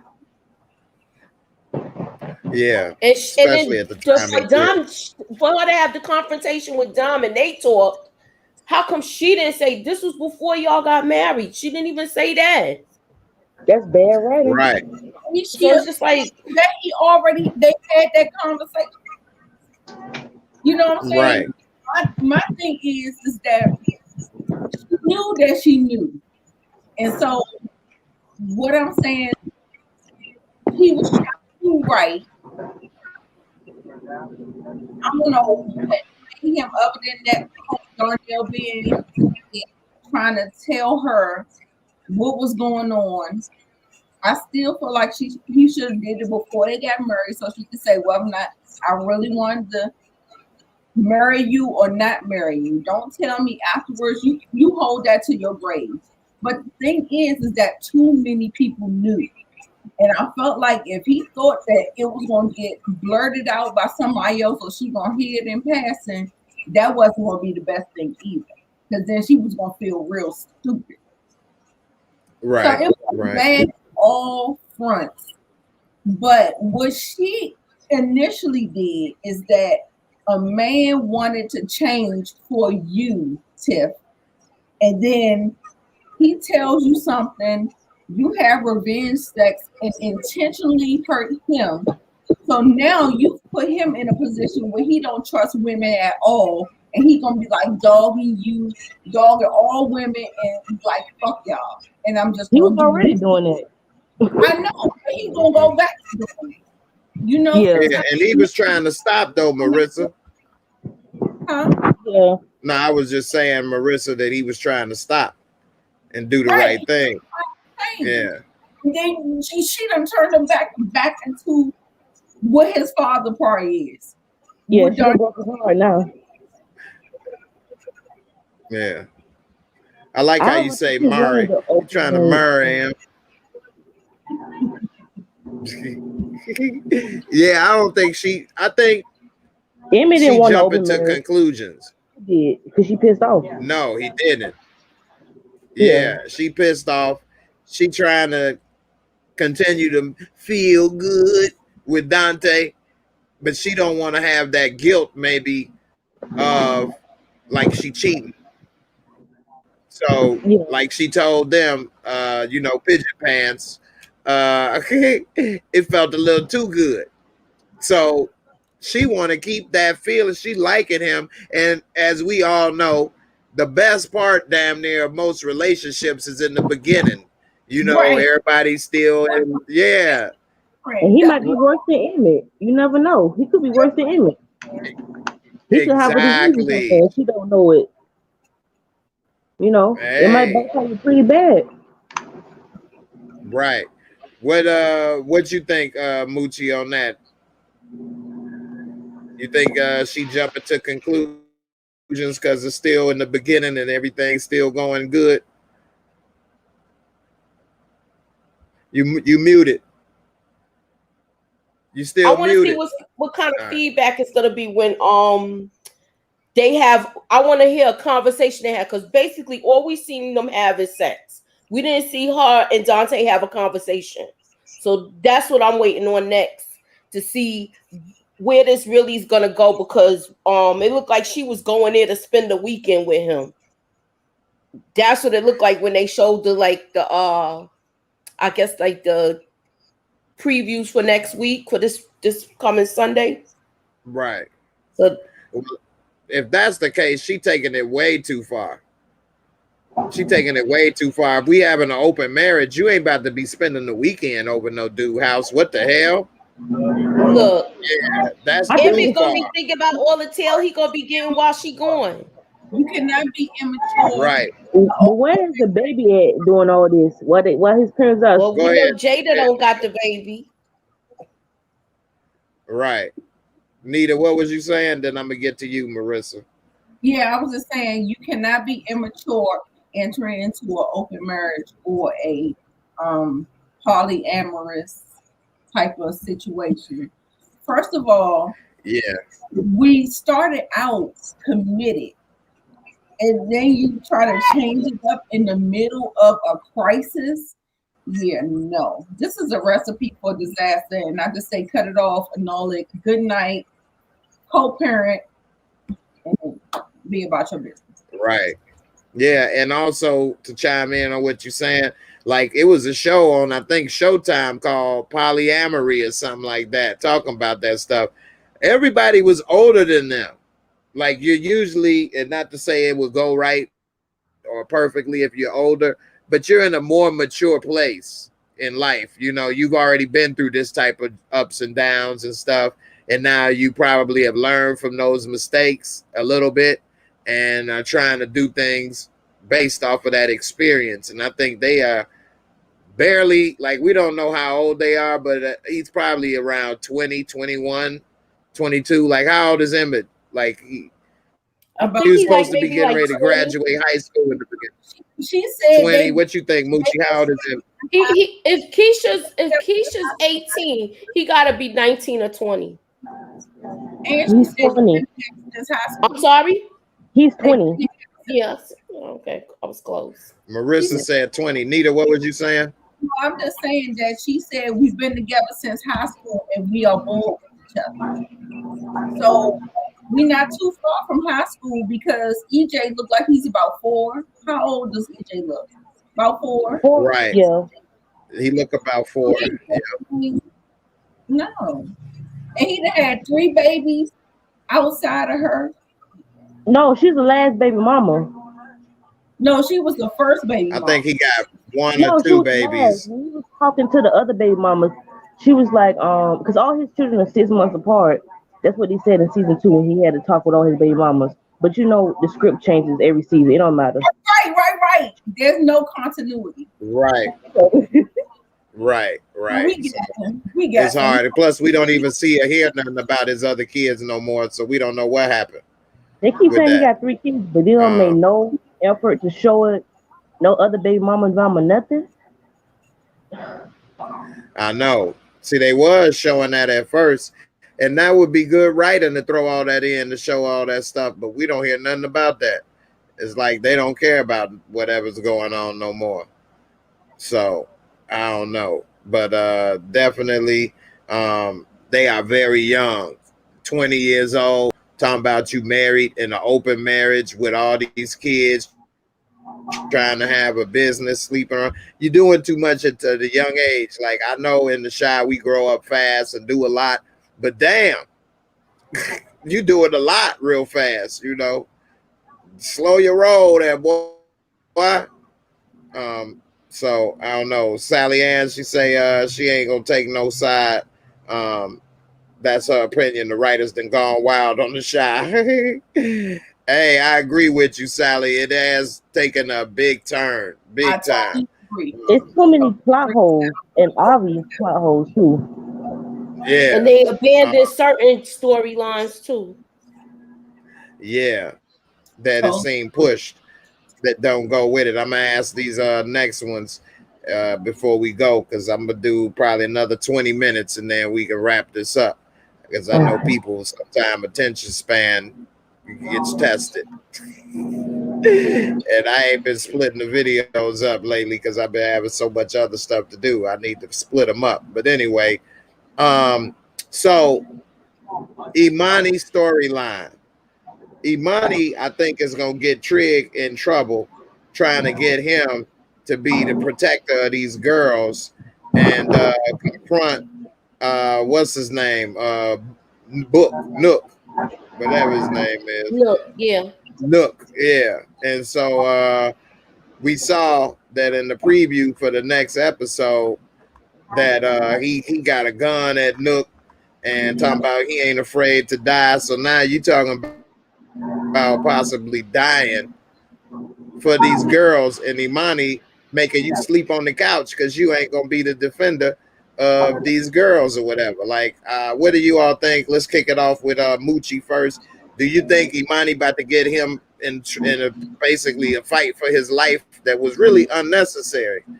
I think he's going to have him in a situation. I think he went to where they was because of what they said, but remember, because of isn't he in? Because he's working with Duda now, he's basically in charge of them dudes, right? Yeah. He said that they don't work for him, no. They don't? He said, yeah, he told Imani, that dude don't work for me. And Imani said, don't nobody work for you. I think it's going to cause, I think workers ain't worth your time. A little problem. Yeah. I think it's gonna get messy for real. Marissa, what you think about it? I was thinking that I don't think it's gonna end well. I think Trig might end up getting seriously hurt. I mean, he got punched in the face already, so you know he might end up getting shot or killed. Do you all hear background noise on me? I know I've been hearing background noise from Marissa. Is there any background noise on mine or anything? Because I had to turn my mic up a little bit too. So anyway, I just put, when I'm not talking, I have my mic on mute. Yeah, Marissa saying she got it on mute now too. Yeah, if y'all not talking, just put it on mute so that we can like try to eliminate some of the background noise. I've been trying to do it as well, but you know, it's a couple times I miss out and forget. My girl Nita, what's up? What you think about this? Where Imani gonna make him either sleep on the couch or go and defend these bust downs? Well, that's on him. She done set the boundary. She done set the rule. Now what he gonna do is on him. But what I feel like is going to fall on him. If something happens because she has dictated that he has to do something for her, I feel like he's gonna fall. The consequences gonna fall on him. I hope not. I really hope not, but for some reason, I don't know the way they're writing it and him going to the thing and getting a black eye and all that stuff. And I'm just like, he on this kumbaya. I don't know. I don't know how they trying to write it. You know, we talked about this is a Lena Waithe production. I don't know how it's going to go. So it could go anyway, but I wouldn't be surprised if the consequence really falls on Trig. Especially now since Shad knows that Imani is transgendered and he felt the way about it.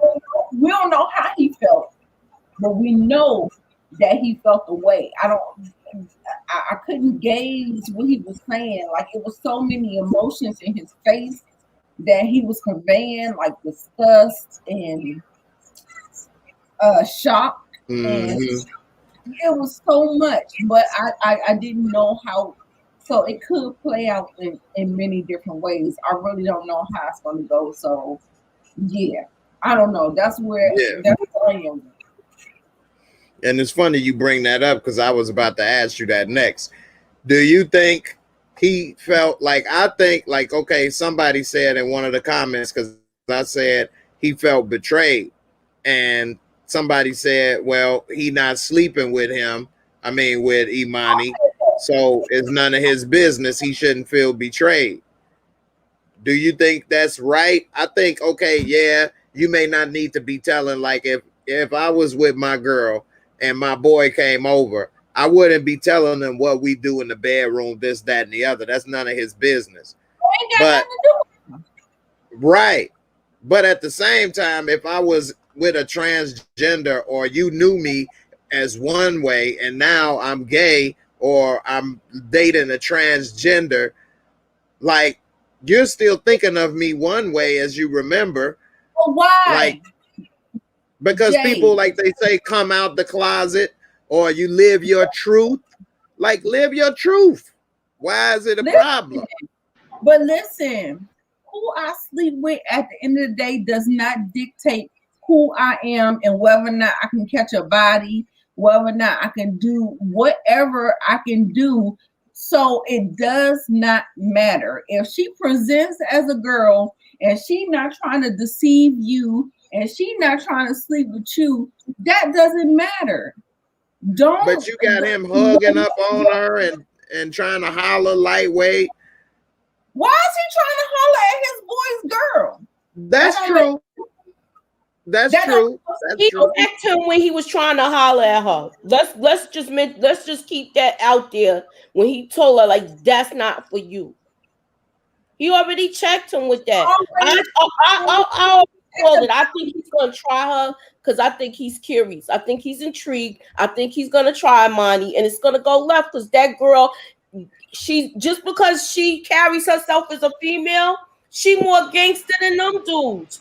She gonna end up either shooting him or something else. It's gonna be a fight where she ends up shooting him and killing him. He can try it if you want to. She already killed before her own father.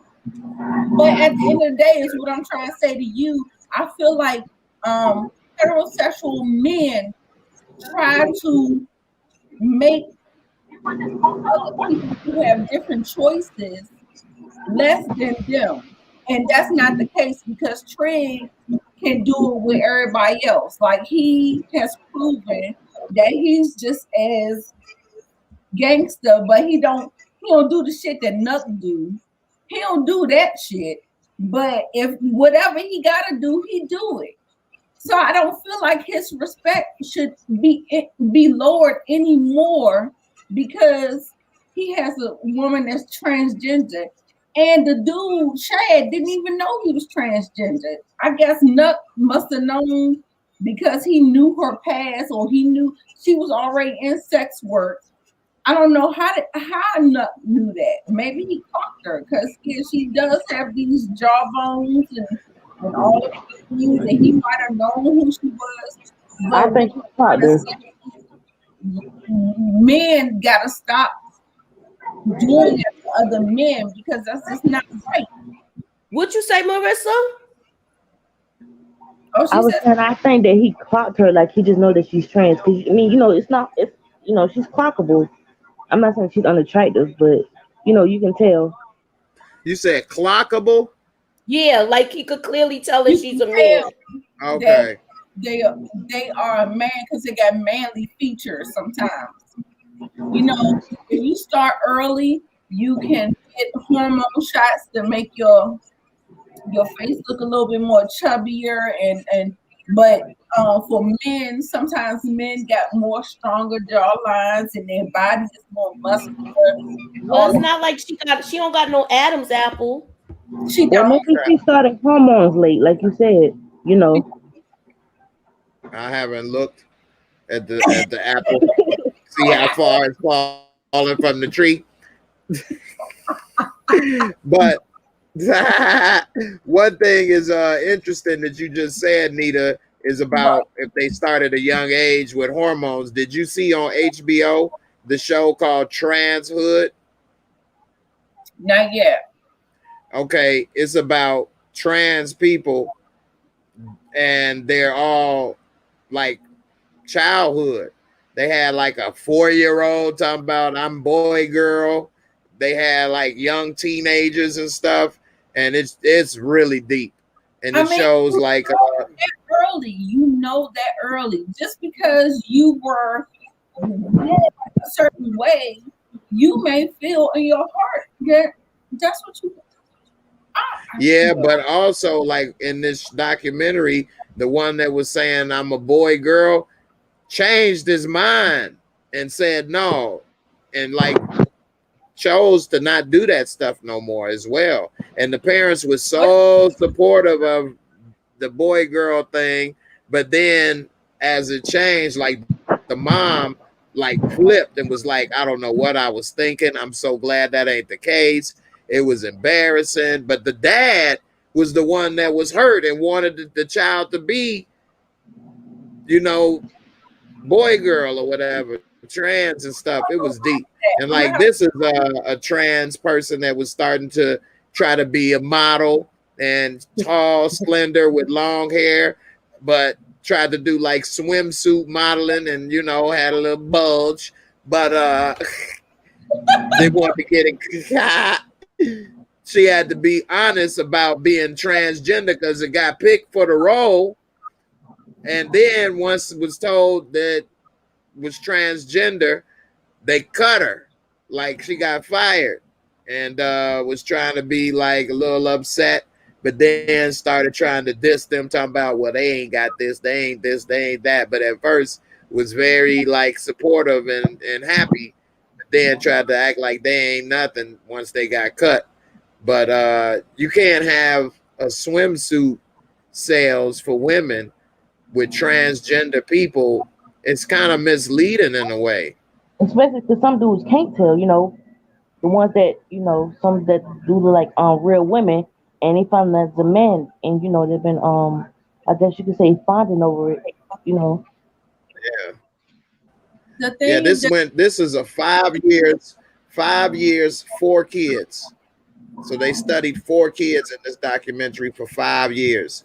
And it's interesting. Y'all can check it out on HBO Max. Anybody watching, you want to see some interesting.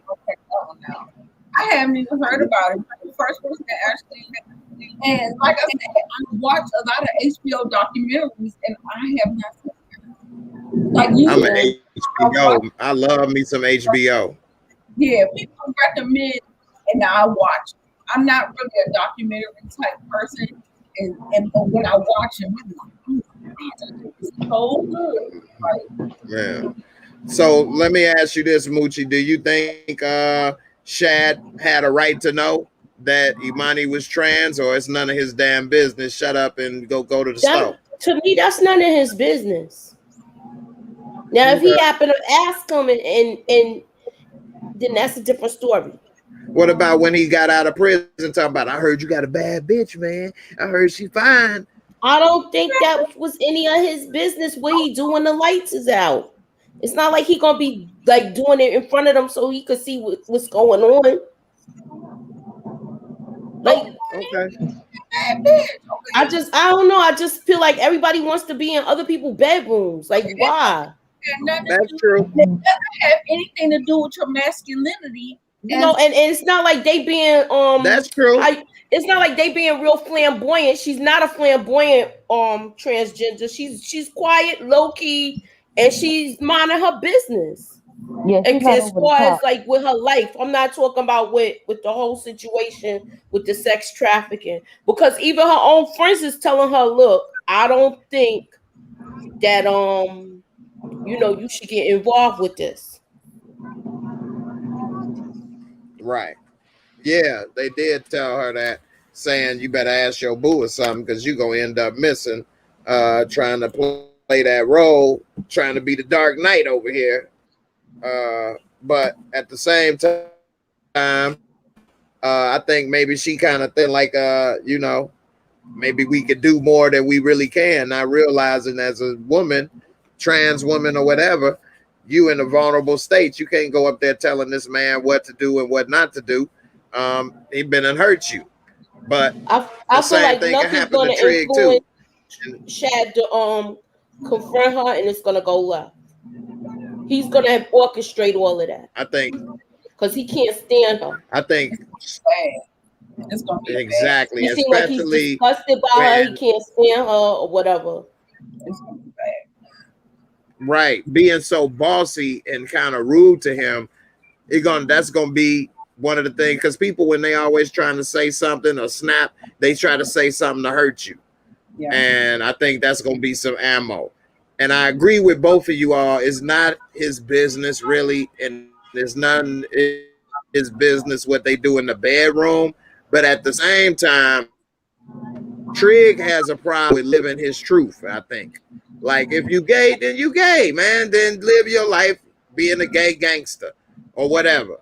Like he said in the last season, all I see is a woman when I see you. But even Imani, like, well, these are my people, and I'm more than that. And you know, he's having a problem with really seeing who Imani really is. It's probably why he don't like to go out in public with her too many places and stuff. Yeah, and now you invited your friend that you know for years. Go to gay bars with her. What she did, Okay. what she did say, you know, I don't want to be in the house because you scared people don't think that you gay. But Jake knows, so it's not like he's keeping it really secret. He just didn't know about her actually being a man. Like, you know. I forgot about that part too, but she did say that. So I think if he just lived his truth and just said it,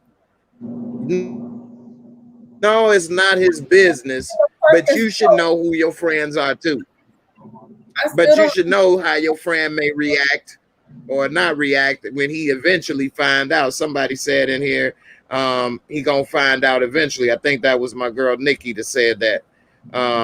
So it's always best to be upfront, like how Emmett was trying to tell Tiff about Dom, because if she find out eventually, it's gonna go south.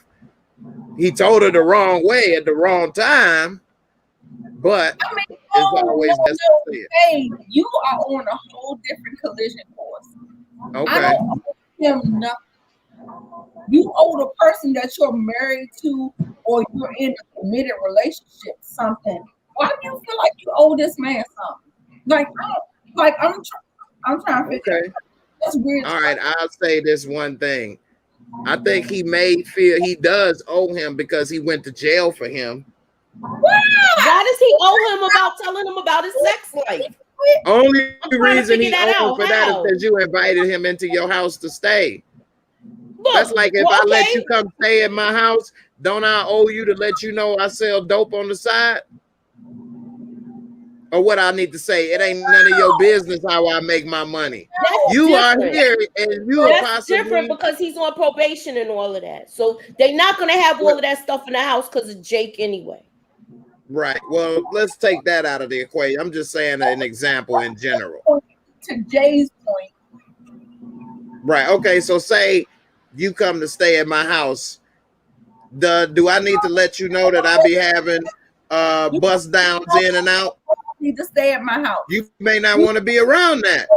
You don't need to know what I'm doing. What you say you was breaking up? You don't need to know what I'm doing with my partner, my sexuality, to stay at my house. Because one, you shouldn't be fucking with my partner.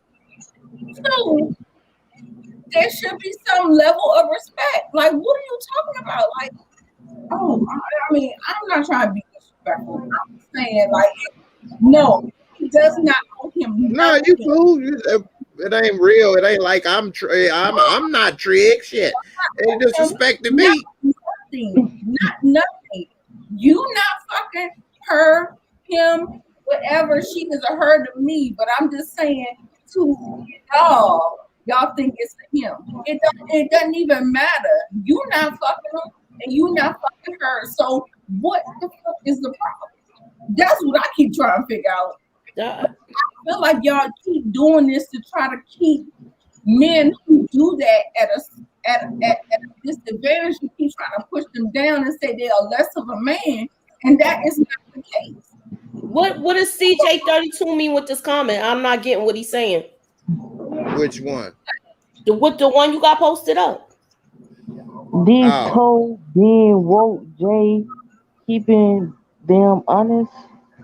I have no idea. Maybe he said these two. I wasn't paying attention when I put that up. To be honest with you, I try to put up comments randomly sometimes right. So that everybody gets something up. I'm just trying to understand what he's saying so I can answer the question. It's good. It's okay. I mean, I don't know about being woke. I just want y'all to hear a different perspective. That's what I want y'all to hear. Okay, so let me ask you this then, Jay. If he got out of jail, he said he got this person coming here every night staying there, but it was a girl. Are you gonna tell that you having when you having sex with your girl, your man, your homeboy? No, ain't nothing to tell. Well, he told Jake. Yeah, but I'm Jake asking you knows, so I this. guess Why? Like, I'm just giving you an but they example. told Jake. All right, Jake hold on, figured it Marissa. out. Let me answer that question. Jake figured it out. He said, "I know what she is." And I think he should have told Jake up front too, and not let him have to figure it out. Now, it's something that like, Nita said I wanted to address, but I'm gonna answer I'm gonna answer your question. So, no, if it was me and my girlfriend, it wouldn't be anything to say unless I started trying to tell him how we have sex or do this or that, which is totally inappropriate, and I would not tell that because that ain't none of your damn business. I wouldn't want him. So you don't think it's inappropriate for him to ask that then? I don't He didn't understand tell them how they having sex though. He just saying this is he should have came out like, hey, look, man, I'm gay, bro. Hey, I learned since last time we met that this is who I am, and I'm living my truth, man. You know what I'm saying? Hey, I'm still me. I still get down how I get down, but this is who I am.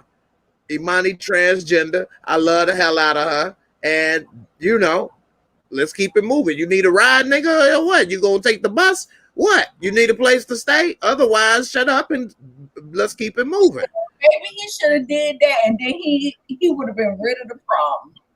Good night. Yeah, he could have been like that, but you know that wouldn't have a drama factor. That's what I'm saying about that. Now, I think the reason that he could have gave him a lot of money and be like, "Look, you can either find somewhere to stay, or you can stay with me and so and so." That's the But once again, they don't have any communication. It's a lack of communication on everybody's part. People with. Right, and he not living his truth. Yeah, I mean, he not. And I think that go back to what Nita just said a second ago. She's you keep breaking up. I'm trying to. Yeah. Okay. Go ahead. Keep going. My bad. No, I'm breaking up. I'm gonna stop. No, you good. I was just gonna say what you were saying a second ago about because a person may be gay or he dealing with a trans that people may think he less of a man, this, that, or the other. I think is why he didn't have that conversation. Like, hey, bro, good to see you out, man. What's up? You know, boom, boom, boom. And then he like, hey, man, I heard you got a badass bitch at the house. Hey, yeah, I love the hell out of her. She transgender. Hey, look, I'm gay, bro. Since I last saw you, I didn't realize I need to live my truth. This is who I am. Okay? Nah, I'm just...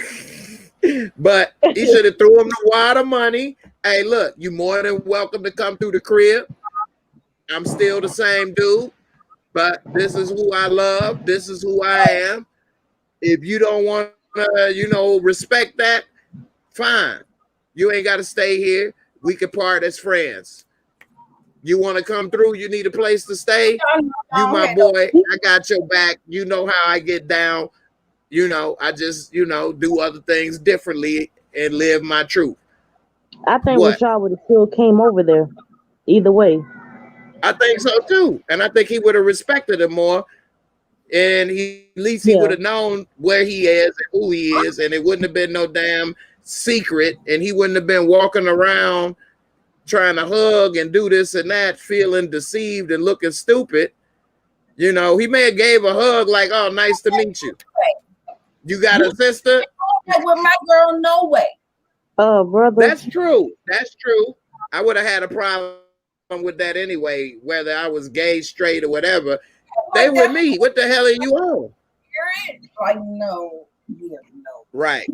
I don't know. That's like true. I said, I understand the pathology. I understand it. Why is the shop in the basement though? Whatever. But please, right. When people try to tell you that shit is fucked up, I don't know. Right. Right. Chris P. Silly. He say where's Shad sleeping? In the basement. He need to move in with someone else. Maybe the doorman at Nook's trap house. He need to be with Nook. He look like He do need to be with Nook. right along with Nook. Yep. Yeah. He do. Over there. Right. Support Gamer said to everyone asking, and that's support checking in on Twitch. I appreciate you watching on Twitch. Don't forget to hit the like. Anyway, to everyone asking why Trig doesn't get a bio woman, is because Trig is controlled by something called the script and has to do and be what is written for him. The script is the true mastermind of the series. No one can defeat it. It is too powerful. It still happens in the community. That's true. That's the real. There are gangsters. There are gay men in the community, and because straight men don't let them be the men that they want to be, they end up being on the down low. Posed that way. And end up killing the trans women too a lot of times. Yeah. That's because they got a problem with being like living their truth, and after they do something with them, they embarrassed and they want to kill them. There's no reason to be embarrassed though. Forget what other people say. I mean, I think So what? I agree. Yeah, I'm the type of person that live my truth, but everybody can't live their truth. Can you highlight CJ's comment too? Because this is the real reason. He just said the script is also the reason he's on this damn show over Reg. Yep. That's true. Because I think Reg was like he didn't want to do that. Right. And also back to what support's saying, yeah, that's the script, and that's the reason. But then forget talking about Trib. Why is the script that way then? You see what I'm saying? So then they could have written the script right that we could actually be seeing some growth in the Trig character and him starting to live his truth then. I mean, I thought that's where they was gonna go after Imani had that convo with him at the gay bar. But that was like one-time convo, and it's like, forget it. What you say, Marissa? I say, but everybody knows that Imani is his woman and that she's trans. Nook know. If he was hiding, Nook wouldn't even know that. So he's been out in public with her. He's not ashamed of her. He just don't want to be called gay for being with a trans woman. That's all it is. So he's not DL. I agree, but then in a way I don't, because he's not DL. Okay, so he's not DL in the sense that he's doing it and hiding and don't want nobody to know. But at the same time, he is delusional, because he say all he sees is a woman. Don't get me wrong. If that's what he see, that's fine. But that shouldn't be all he see. He shouldn't have had a problem at that gay bar, and he shouldn't have a problem with going out with Imani and acknowledging that this is a transgender woman. You're right. Okay, I agree with that too. Yeah, like, okay, that's who I love. To hell with you.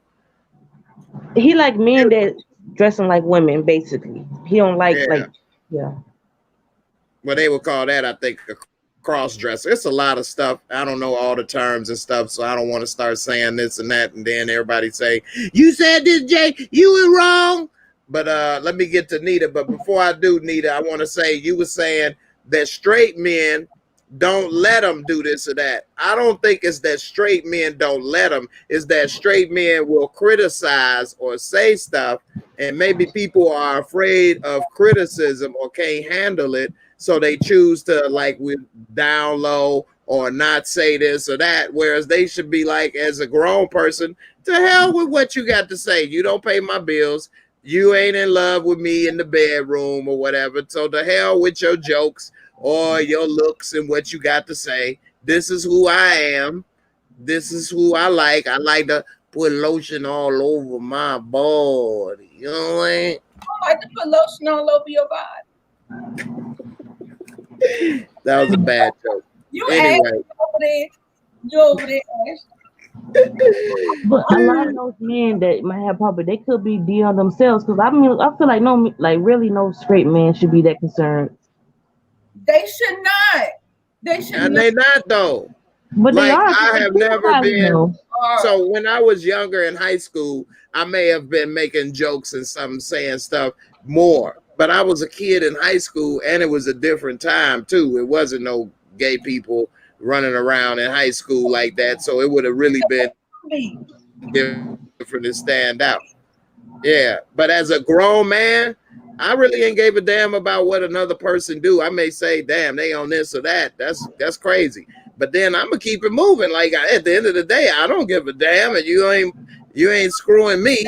You ain't paying my bills. At the end of the day, right? All I'm saying, Jay, is that you should not care. It does not matter who you lay down with. I feel like how you show up in the world is how people should respect you.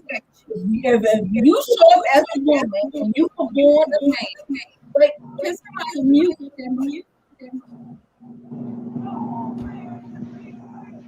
You there? Yeah. No, I was trying to get him. It's an echo.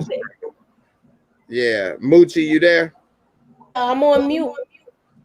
You can talk. What's up? What you think? No, I'm still finishing my point. Okay, my bad. I thought you was done. Yeah, no. Is it me? Go ahead, girl. Because I ain't got nothing on my. But what I'm saying is that what we're saying is that it should not matter. People should not get teased or that. That's in their private life, and they are not harming anybody. They are doing what they want to do. Like when the other people are sucking toes and getting fucked by feet and like. Like, I don't understand the stigmatism that people want to say that somebody is less than because who they lay with. And especially if the person is presenting like transgender women, we don't, not we, I'm not. You coming out the closet out here, you done slipped up, girl. Live your truth. They do not want to be labeled as a he.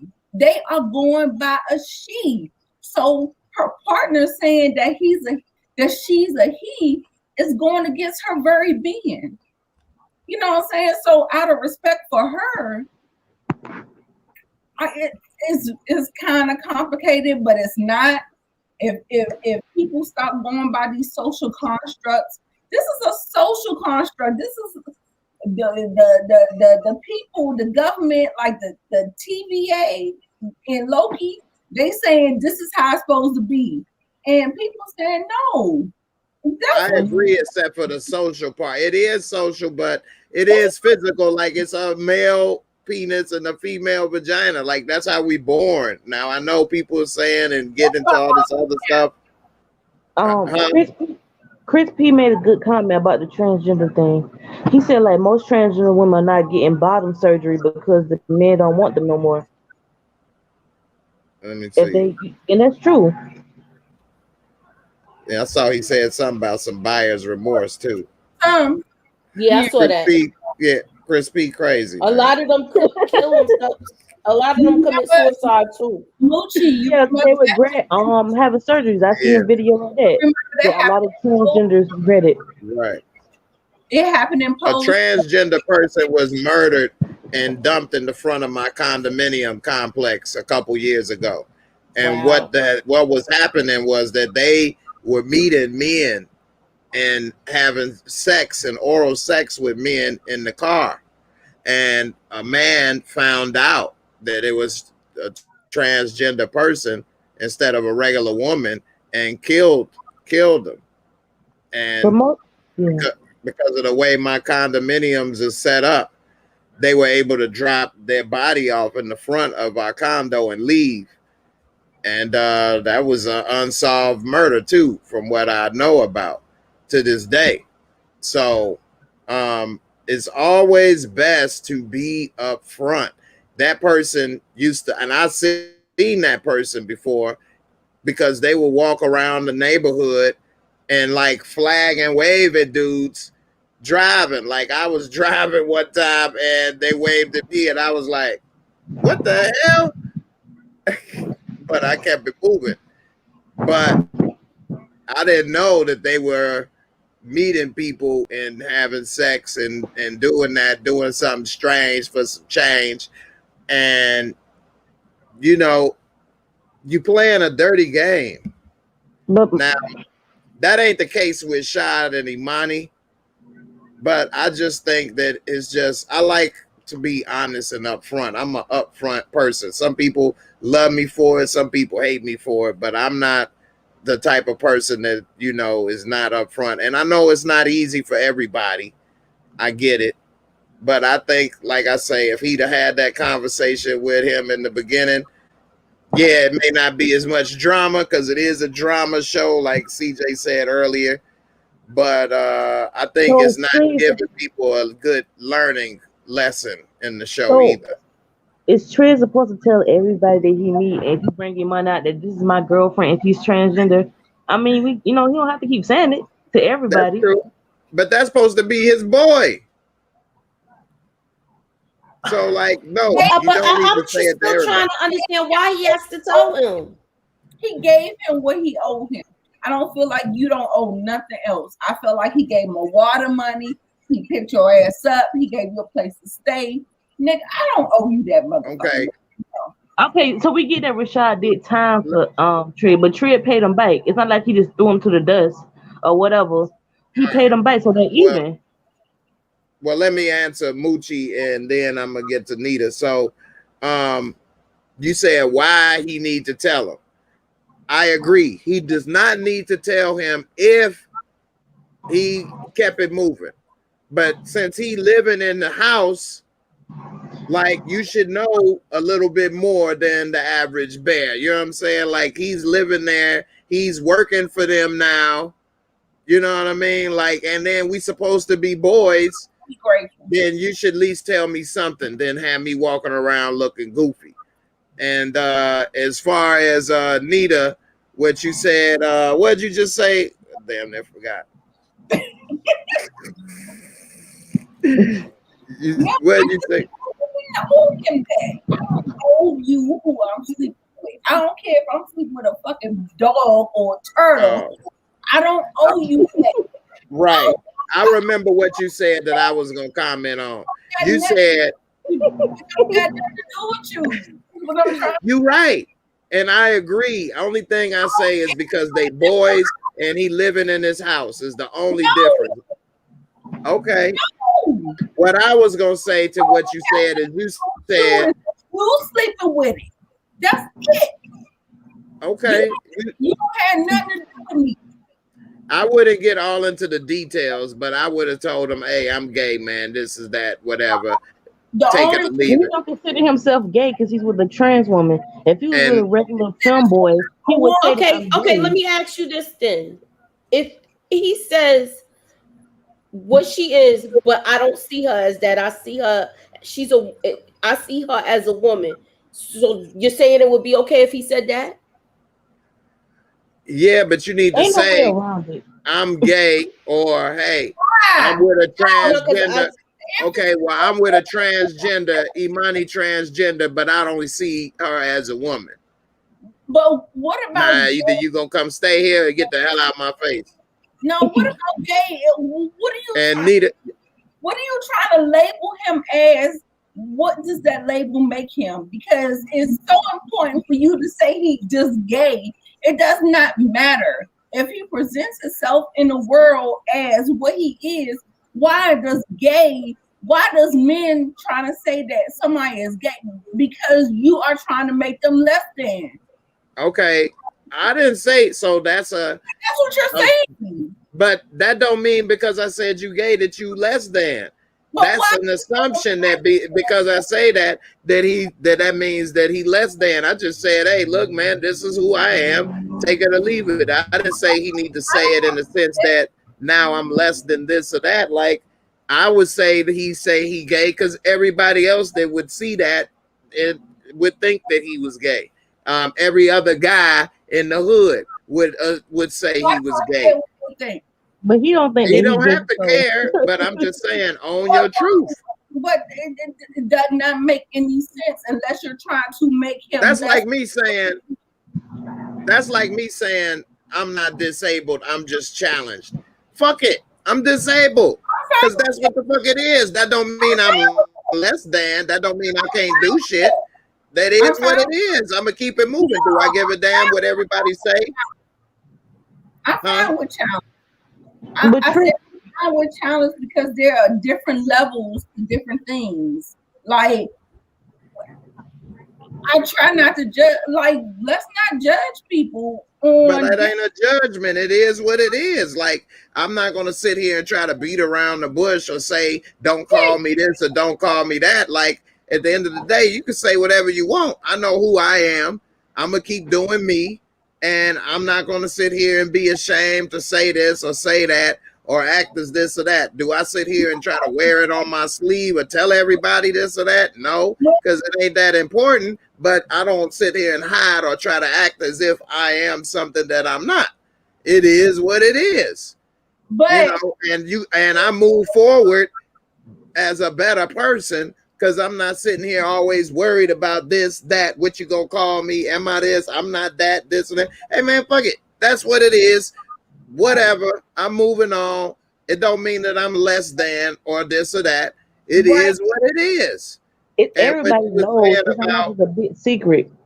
Right. It ain't a big secret. It only makes you look worse because you're not dealing with the reality of the situation and you trying to twist and turn and change and act as if it's not happening. And everybody else is looking at you some kind of weird way. When if you just say, man, this is what it is, move on, people will respect you more for it. You know what I'm saying? And so like, what you said about he don't owe him nothing. So we don't know how long he went to jail and what the charge was for. So we don't know if that wad of money was enough. If I did 10, 15 years for you, $1,000 ain't shit. Well, you know, listen, we talked about that. We talked about that the other night, and you don't know if we don't know the backstory with that, right? Because both of them was in jail. Both of them was in jail. Remember, he said he was in jail for a long time because the last time he saw Jake was a little boy. Like 8 or 9 or something like that. Right. He was like 7, 8 years. I'm sorry? So he was in jail like 7 to 8 years. Yeah, so I guess they both got locked up and he took the bigger charge. Right. I mean, I'm just assuming. I don't know. But. Right. So that's why I can't really say if he really paid him back or if not, because we don't know the details of that, which that's some stuff that could have been in the writing too, but it's still 7 episodes, so we don't know. But yeah, we don't know if they might have a conversation about this in the next episode now that he knows. Exactly. And my girl Nikki, like I didn't say he less than because he being gay, although maybe people in the hood may assume this or that, just like people may assume stuff about me because of this situation. I go through it all the time with people, but at the end of the day, thing though, go ahead. Aren't you saying the same thing? Don't say people are one. Isn't that the mentality? But you ain't gonna change that anyway. It's better to own your truth. Like people talk crazy to me or treat me a certain way, but I don't value their opinions. I don't value what they say. Like I'm not gonna let them, because they're ignorant or see things a certain way, now change how I see myself or who I am. At the end of the day, like, they can see what is going on with you. And I feel like you get a little bit more grace and people don't clown or do nothing to you based on what's going on, because you can't help that. You can't help. They say you can't help who you love. You can't help if you gay. Okay, so he can't help that he gay. And I feel like you don't have to walk around. You don't have to walk around with I'm gay thing on your forehead. You don't have to, because it doesn't affect nothing or nobody but you. Right. I agree. But you need to own who you are. Like first and foremost. Like I don't run around and try to publicize everything I've been through or this or that. but I know who I am. And sometimes some people say this like everybody don't know what I do, or if I'm trying to work here or do this or that. And if I meet people, I don't say, hey, check out my resume. Okay, you think about me now better? I am somebody. Like, I can still do stuff just like you. My things still work. You like it? Like, I don't need to tell everybody all that. Like, screw you and what you think about anyway, because I know who I am and what I can and can't do.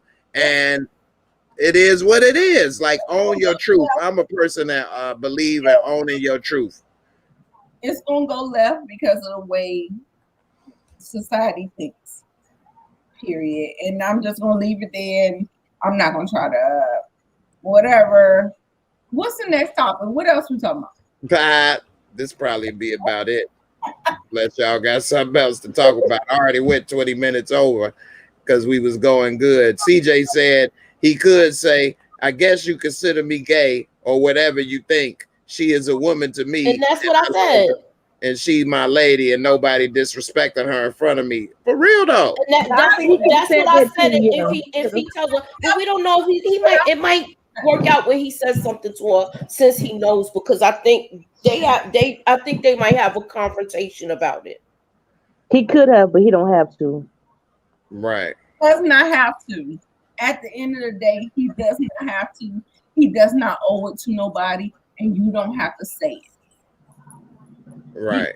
Everybody, I'm all about everybody taking onus. Yeah, I was gonna ask you to highlight. Child might not have a problem with it because he needs a place to stay anyway. He might just keep his mouth shut.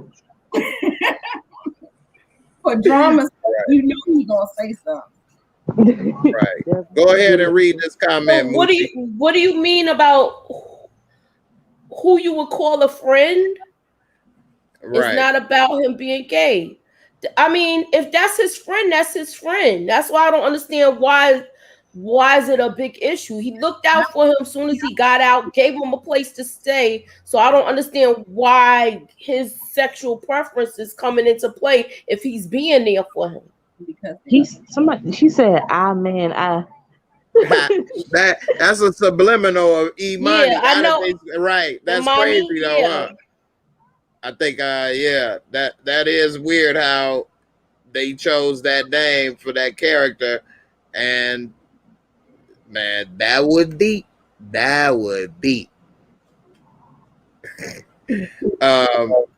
but like Lawrence Greer say, it is none of his business really. Yeah, and Lawrence, appreciate you coming back, brother. I wish you'd came back earlier before we about to close up shop. But I agree. Don't get me wrong. I agree with y'all that it's not his business. But at the same time, I'm just saying he should own his truth and he shouldn't give a damn. Like, it shouldn't be like left up in the air or a secret, or I'm not going to tell you, don't ask, don't tell type shit like the military and stuff. Like, hey, man. What's good, bro? Hey, what up, fam? Boom, boom. Yeah. Oh, I heard you got a bad bitch. Oh, yeah, that's my girl. Don't disrespect in front of me. You know, that. Go ahead, Nita. Okay, so my point is on Nita. Yeah. My point is on telling him, no, I still do not have to tell him. The reason why I don't have to tell him is because, oh shit, I had my train of thought. So when they do have that conversation, sure, like what was y'all gonna do then? Now that he knows, right? That too. So what's the next step then? Good point. No, my thing is that I'm really trying to figure out why I have to tell you when I'm still doing everything that I'm supposed to do. Like, I'm still being everything. Like, being gay does not make me anything less of what I am. Like, but we didn't say it did. But y'all are implying it. No, by him not telling. I think he's just saying that he's not. They feel like he's. I guess the people in the comments feel like he should just tell him because that's his friend. No, if that's his friend, he should tell him. Yeah, plus just be because why? living your truth, man. Why am I not living my truth if I got a girl that is clockable? And some people may insinuate I had a girlfriend who was a full woman, but because she was 6'3" and she had a big old ass, people said that she was transgendered or a man posing as a girl all her life. And she was not. She was a full woman that had babies and everything. You talking about in real life? Yeah, you had a friend. But y'all do that for what reason? Because people think they funny too. People make bad jokes and say stuff because everybody think that they funny in this world too. A lot of people, they think they got jokes. People, and also it's bad that in the Black community especially, we like to roast each other and tear each other down to feel better and feel good, which can go back to the seasoning process and slavery, where we was taught that, somebody look like you ain't shit. And, if you ain't shit, then the next person look like you ain't shit either, which, is something that's been passed on. I don't know. That's a thought. Y'all let me know if you think what that was about or not. But this don't really it don't really happen with white trans women. Like, you don't see white trans women being killed left and right. I don't know a lot about the community. I just know about that one trans person that was killed because they dropped them off in the front of my condo, which was really messed up. Yeah, that was messed up. But at the same time, they were sleeping with men and indulging in some risky behavior. What you say, Marissa? I figure like the men knew. Most men know. Right. Most men, it's like a secret. Some places like the piers, and you go to the places where gay airport bathroom. They have been displaced from their families because their families rejected them, and they have to go out on their own and do sex work because all of that. The people that's coming to the piers, they know exactly what they're trying to get. They don't want to be found out about, and they feel ashamed after they did it, so that's why they do that. I agree with you on that, Marissa. But why? That's what I keep trying to tell you. Like I go to a therapist every week, and what I'm trying to tell you, you got to get to the why. Why? Yep. Why? Every time you discuss something, why?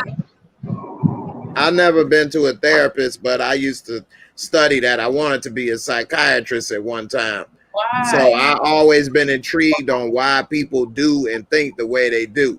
So when you get to the why, it's because you can say society, you can say religion, you can say family, all say that this is not proper behavior or a proper lifestyle.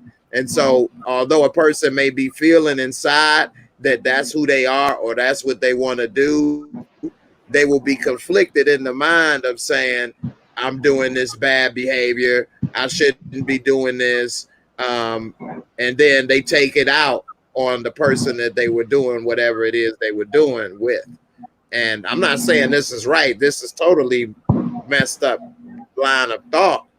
But a lot of times that's the why, because they heart and they private areas is craving and wanted to do one thing, but then after they do it and satisfy that need, it's like buyer's remorse. They have guilt and remorse and feel that they indulged in this behavior that they're ashamed of now.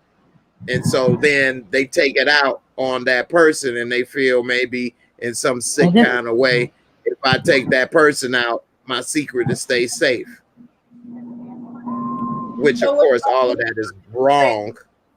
What y'all think Trig gonna do? How y'all? What's the predictions? What y'all think? How it's gonna work out? Yeah, CJ, shut up, man. CJ Sometimes be your going jokes your damn jokes go too far sometimes. Anyway, what you say, Nita?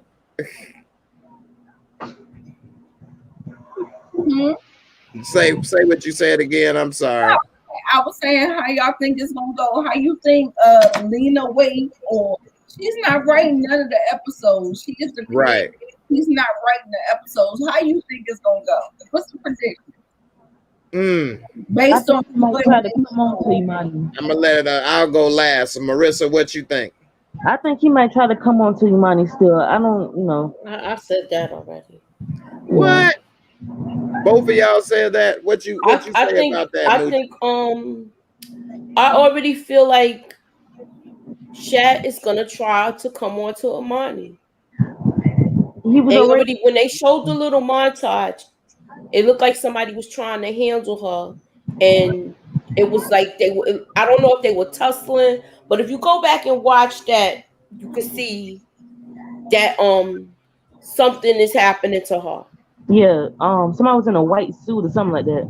Yeah, so I don't. You think Shad would be in a white suit? I'm sorry. You think Shad would be in a white suit? Marissa said somebody in a white suit was handling. It was a white shirt, like long sleeve shirt. Shirt, okay. Like I would love to see that like slow down where we could see that part to see who it looks like. It's either between Shad or Nuck. That popped. Wait. Because it looked like they in some kind of room. Like it looked like it's like a hotel room or something. And they might be there for that. For I don't. It just looks like something's gonna go left with them. And they might have had a I just want to know if they're gonna have a conversation for him to tell it, because he already knows. Do you think that Shad is gonna keep that to himself? That Imani is a man. Everybody knows he's a man, so it's not. No, I'm not. I know that, but is he gonna confront? Is he gonna confront? Trig? Yeah. Yeah, and I agree with you. Yeah. He would not hold that in. He would say something. He can't hold it in. He seems like he's intrigued by it. I'm sorry. I don't get that part. I do. But if you're right, I'm gonna have to give you credit because I damn sure didn't see that. Let me answer Chris P. He said, "Why was the body dumped at my condo? Condo complex, not at my condo. Period. I stay in the back to the side." And the way that it's shaped, right? The way that it's shaped, like it's like woods in my condo, so it's like actually like a lot of people can't even, they drive by and don't even notice like our stuff is kind of dipped off. And so if you turn in there, it's like wooded area and grass is like separate from the rest of the neighborhood. So it was an easy place to drive, dip off, drop the body and pull off without nobody seeing, is why I think they did it. They dumped them off in the front of the condo. Wow. But it's still in the woods though. And they dumped it to like the grass area where they're like, the rest is like a regular neighborhood with houses and stuff. But you come into our entrance and it's no gate or nothing to stop people from coming in either, which I suggested we should do that, but they ain't listen. I just missed the damn condo meeting too. I've been waiting too. I'm pissed. I forgot. Shit. Anyway. Yep, you're going crazy in the comments. It's funny. No, but Chris is making a point though. Shad was probably a booty bandit in jail. That's my God. That's what I'm saying. That's why I'm saying he might be intrigued by it. That, but you know, nobody's trying to hear me with it. That's my take. I thought that at first. Maybe he couldn't be. I don't know. Maybe he was planning off like he didn't know. He said he gonna slip some African black soap to Imani in the shower. So at first, when he was staring at Imani and giving the looks and talking about hug, I thought he knew and didn't give a damn and could tell. Yeah, but then when he found out at the Maybe bar. he did. Maybe I that think was he his was confirmation. surprised. Maybe he already knew, but that was his confirmation. I Right. don't know. That didn't look like a confirmation face to Or me. maybe he was planning It did to me when he was like, "You don't say it." You know, he ain't want. He not gonna say it out loud. Like I thought that or nothing. He just The like. only reason why I don't think that is because he said, "I heard you had a bad bitch." Like, Right. if he thought Trig was straight, and he thought Not that face. That's when he first found out. But that's when he just sitting there afterwards. That's what I said. You not getting the whole. When he first found out, the look he gave was. Yeah, different things going on. Like I said, he looked like he was intrigued. I'm sticking to my guns on that one. No, I If he was turned on before he found out. said, watch Lamont video. I said it first. I called that first. I said even because he had the butt play in the You did say that. I said that. I said he either gonna go there because he thinks that it could be something, but at the same time he gave so many different expressions. I was like, oh, is he right there? That one. Like I said, he's intrigued. I'm sorry, I didn't get That looked like a shock face to me. Huh? Yeah, that looked like a shock face. CJ, stop talking about my people with your cheap ass, man. Spending all your money on cereal boxes and shit. You be the main one over here trying to watch the stuff all the time. Don't want to support a brother with $1 talking about some security. Better leave my Sally alone. You damn right she gets security. I got Debo on your ass. Hold Sally? on. I know. I'm about to lay the smack down. CJ.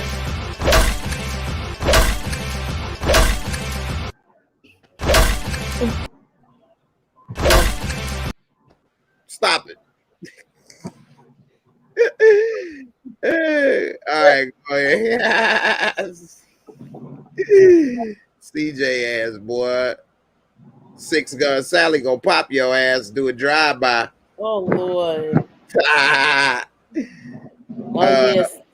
So you think this is an intrigued face? This don't look like intrigue. This look like what? It's that's when he said it, but then it was like it was another look after that, and then he went to the last face you showed. He went through like 3 emotions with that whole thing. 3 faces. It was like what? And then he was like, and then it was 3 faces. Mm-hmm. Look! You see it? He was doing booty doing it. Look, he trying to get it. Looked like he was in deep thought. He had to even do a double take like exactly. You gonna tell me he mad? Nah, I think he was intrigued. If somebody tell him, Lord, this is my mo, like, what? Nah, he looked like what? He turns with that real quick. Look at that. Ain't that some shit, dude? You for real? What the fuck? I don't know. Oh hell no! This motherfucker up here bossing me around on the couch and cleaning up like a Hebrew slave and going to the store. Yeah, she was doing that too. Hey, like, hey man, I'm pissed.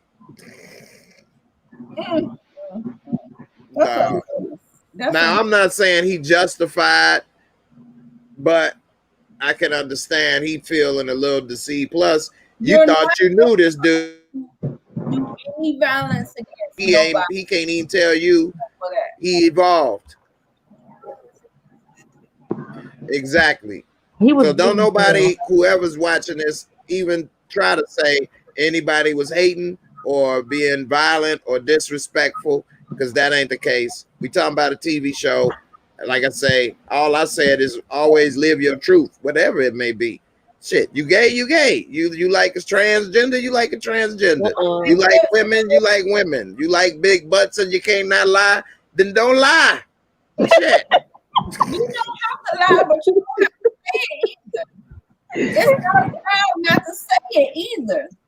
If I like big titties, I don't have to say it. If you with your boy, say it. If I like little dicks, I don't have to say it. Why? Yeah, don't say that one. Well, I mean, yeah, you might get too much attention. Too much attention. I've been looking for you my whole life, girl. Where you at? Look, Nah. people got say it and some people don't. That's all Right. I want. Nah, you right. But like it's a show on HBO. Another show that's on right now, current, it's called Pause with Sam J. Have you all heard of that? It come on Fridays. Huh? Sam Jackson got another show. No, Sam J. Jay. Oh, okay. I don't know. So Sam J is a woman and she a stud. She be like, I'm a stud. You know what I'm saying? This and that. And before I was living my life as a stud, I had like 1 foot in. I was still wearing the hoops, but then I'm like, I'm a stud, but I ain't know I was like trying some shit. You know what I'm saying? That's how she talk. Talk about, man, first time I had my girl and I tore that ass up with the strap. I was walking around with the strap like, yeah, put that ass to sleep. Yeah, nigga, yeah. You know what I'm saying? I had that strap. I felt powerful. And she was talking about, man, I was walking one night and it was like when I first started living my life as a stud and it was dark and this dude popped up walking and I kind of got a little scared like, oh shit, he might try to rape me or something. And then when I kept walking, I got up, he gave me a little head nod like, what's up? And I was like, what's up? And I was like, oh snap. It's like he realized we both like pussy. So like, what's up? We in this together. Which, of course, he probably was like, what's up? Because she's not that attractive. And he kept it moving like everybody wants. Not that every man want to rape a woman anyway, but yeah, it wasn't because he decided we both like some coochie. You on my team. No, you ain't attractive. But anyway, this last episode, she was not today's episode, but the one before, and me and my son watched this. So this was really crazy, but she was interviewing these studs and they was talking about how they like to walk around with no shirt on and have their titties out.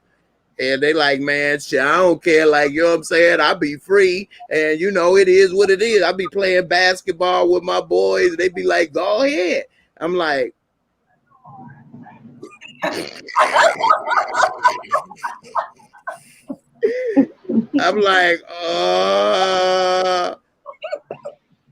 okay.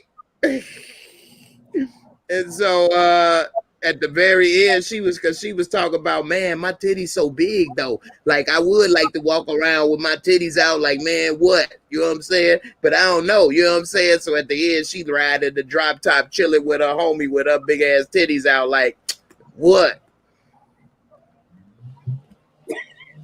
I can't with you. Once So again, you done took a left turn. Right, my whole point is she living her truth. You know what I'm saying? It is what it is. You a stud, you want your titties to hang, let the motherfucker hang then. If you wanted to. Exactly. That is, but you're saying that Trig needs to and must. You're saying He that don't want to. I ain't say must. I said he should though. Look. To Shad, he should. And I'm not letting them hang. But why not? We can go off the air and try it out. If a woman who presents herself as a man want to present as a man and they walk around with no shirt on and she feel like she want to walk around with no shirt on, then what the fuck? What's the problem? Then what you want to do? What's the problem? Y'all want to see titties? Yeah. I mean, it's just some titties. Oh, we okay. Seen it on National Geographic. I think that just started this week, that show, right? It started a couple weeks ago. It's like on episode 3 or 4 right now. I know it's on. I don't even think I think it's just on HBO Max. No, it comes on regular. It's on the regular HBO.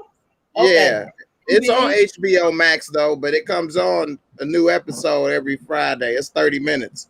She did have some good stuff, like she was showing this one picture of like this dude wearing like a dashiki and all that, and they like, what you think about this? And the dude was like, that's cool, that's what's up. Then the white woman came and started hugging on him.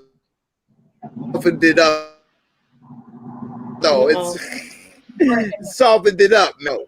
So she got a couple topics, but then also I don't like how she be talking. She got some white friends, but she be talking about N-word this, N-word that, y'all N-words this, that, the other. And I think that that's like kind of rude and disrespectful to be saying that a lot with your white friend. What'd you say? You shouldn't say N-word around the white people like that. I don't think so either. I think that creates an uncomfortable situation. It's rude and disrespectful to them and to yourself. Right. Because if you don't want somebody to call you that, then don't call them that around them. You know what I'm saying? Right. So if they don't reciprocated that, then what? Right. CJ said Amani's the man of the house. Y'all are too much. Boy, they crazy, man. Imani does act like a woman of the house in the sense that trying to boss the man around. It made him sleep on the couch. So I don't know. Women, they'll put you on the couch and be mad and get emotional and stuff. Like, why she make him sleep on the couch? Because he ain't talking about he about to go defend some strangers. Like, you let that affect our relationship. That's some bull. I ain't did nothing to you to deserve to be on the couch. You put me on the couch for some sex workers that I don't employ or have nothing to do with. No, Jay, she was mad about Shad because Trig didn't talk to her about Shad, and he made that decision on his own. So you remember when he went to go talk to the dude that gave him the black eye? Yeah. He said, my woman mad at me. She was mad because of Shad. It wasn't mad. It wasn't.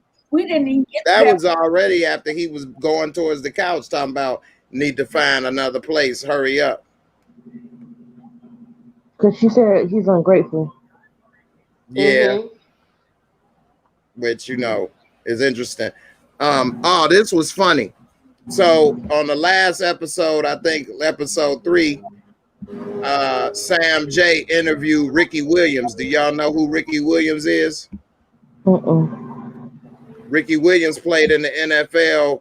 He was a star and could have been one of the best running backs of all time, but he retired because he wanted to smoke weed. They suspended him and he said, forget it, and retired, but then came back and then played a couple years later. But he was like always a different type thinker stuff. He tried to be a yoga healer and all kind of stuff. I mean, Ricky Williams lived an interesting life. And if you all in the comments know about Ricky Williams, say something interesting or whatever.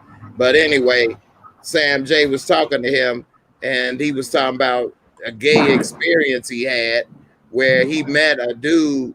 I think he said he was in Australia, and the dude was like, come on to him. He said he didn't realize the park he was in was the park that gay people go to meet, like how you was talking earlier, Nina, about they meet at the airport or at the park or whatever on the pier. It's always some different part of Chicago by the Museum of Science and Industry. It's like an Oriental garden, and they would go and meet there at nights and stuff, from what I hear, at one time. But anyway, so he said the dude came on to him talking about, let's go in the bushes and give you some head or something. And he said he's tried to try it out to see if he could actually do it and be attracted to a dude.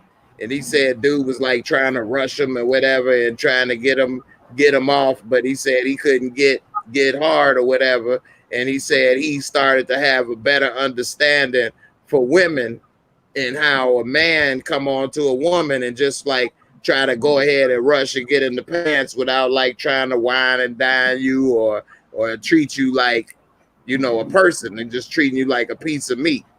Do you think that is something like that it happens? Guess what? You guys are fucking with somebody, yeah.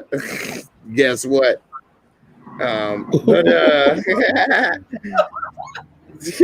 So I got 3 lovely ladies on the show. We start off with Nita. What do you think as far as guys You got it loud or something over there. Guys trying to rush to get into a woman's pants.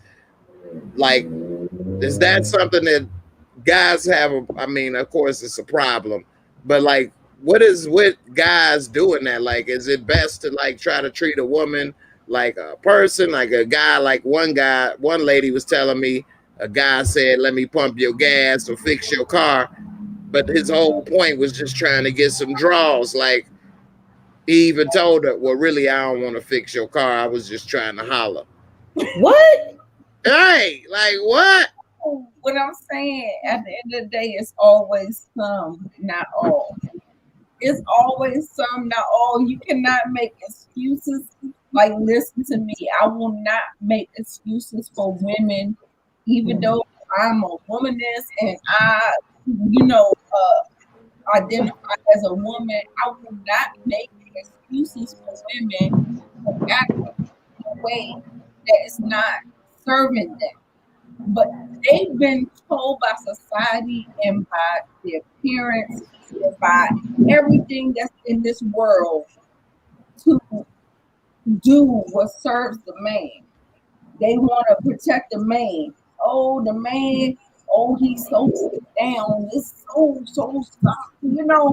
I mean, they have different reasons for doing what they do.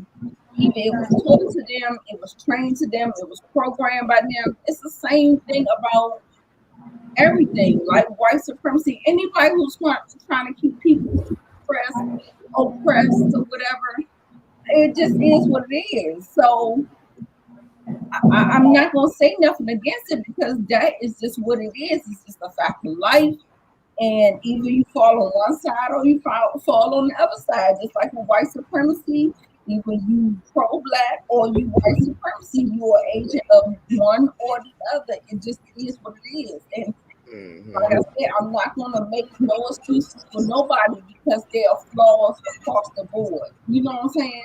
Like people who are coons under the white supremacy umbrella, and there are coons under the women umbrella. Like, there are women defending men, stuff that people you're not getting any kind of benefit from trying to whatever you're saying. We're not getting no benefit of it, but you're promoting it. You're saying right. Stand up for yourself and your interests. Right. Women and black women, importantly, are on the bottom of the totem pole. So I'm definitely never ever moving the goalposts for black women. Like, we need to stay strong and firm, and the people who do whatever the hell they want to do and do all that other shit, I'm not with it, and I'm not going to excuse for it. So that's what it is. Right. I feel you. Let me ask you this, Moochie. I was talking to this one young lady the other day, and I was telling her that women have majority of responsibility when it comes to sex. They got all the power, whether it's to decide whether it's a condom being used or not, when, where, and everything, because it don't matter how bad I want it or how much I beg or say this or that. If you say no, don't mean no. Then I'm a criminal if I decide to move forward. So if I don't want to become a criminal, hold on, Nita, hold on, girl. Let me get this for Moochie. I want to set it up. So if you say no, it don't matter if I even put it in and had a couple strokes. If you tell me to stop, it's over. Get off of you. It's over. It should be. It's over. It's called something. So she was trying to say it's a 50-50, and I'm like, no. Yeah, a man still has responsibility. I'm not saying that, but it's all in the balls, both of them, is in your court. Let me know, what do you think? Tell me about that. Am I wrong or what? Because she kept saying, no, I don't want to hear it. You wrong, this, that, and the other. But like I told her, you the boss. You the one with the great power come great responsibility. If you tell me to strap up and I say, no, I'm about to bang this, then I'm raping you if you said no. Yeah, if you especially if it started and it stopped. I mean, Yeah, but I'm saying, do you think the That's the woman got the assumption that the majority of the male power? always wants it more than the female. That's what you said, CJ? I wasn't even looking at his comments. What'd he say? Just typed it. Don't say black women. It's not all. Don't say we just your own dose. It's all women, actually, not even with color withstanding. All women have the power to allow or not allow what dude is going to go up in them. I'm not talking about a crime of rape, because that's a crime. So according to the law, like I told her, it's called consent. If you didn't give me consent, I am now a criminal. If I'm about to have sex with you and you say, stop, hold on, you got a rubber or a condom, and I say no, boom, and you didn't want that, I just raped you. I didn't have your consent. You did that. Yeah, you did violate that. That is violating the person. Exactly. What's going on with Nuts Girl? We don't know enough on that. Because if she really had that problem, she should run away or call the police or, you know, other things. What, has he got her trapped in the basement like Keisha's dude? Because that's how they trying to make it imply as if that's the case, but he gonna take her to get her hair done, but he got her held against her will. So something is not adding up. And in my experience, I never came across no place like that in the hood where they had girls like the bunny ranch. That's not what you're looking for, Jay. You're not gonna find it. But okay, I never was a crack user, but I knew about where the crack houses was and stuff. Yeah, but I wasn't looking for the crackheads or the crack houses, but I knew where it was. I heard of it. Now I heard of where some girls may be some bust downs or something, but it wasn't no organized, you know, whole house with girls in there with a dude running it and people paying to go get some. But I ain't lived there in a while, and I'm getting older, and I guess times is changing and different things, so I have no idea. You ain't watched all them old. You ain't watched Game of Thrones? Game of Thrones. Yeah, where they supposed to be Littlefinger. Been here a long time. I'm not saying that. I'm just saying I never saw that in my experience. Where's the pimps at? Moochie. Okay. Pimps didn't let you like coming into a house to do that. The girls would go out and meet different stuff and do different things stuff. Is totally different now. They was doing stuff on Craigslist at one time, and right. Like, and so that's why I say I ain't been around. I'm getting old. Is altogether different now.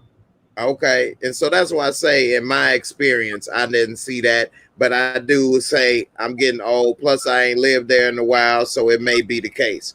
But you always can say no, but at the end of the day, somebody cannot respect your boundaries that you put up there. I have been date raped. I have been making out with somebody and he push,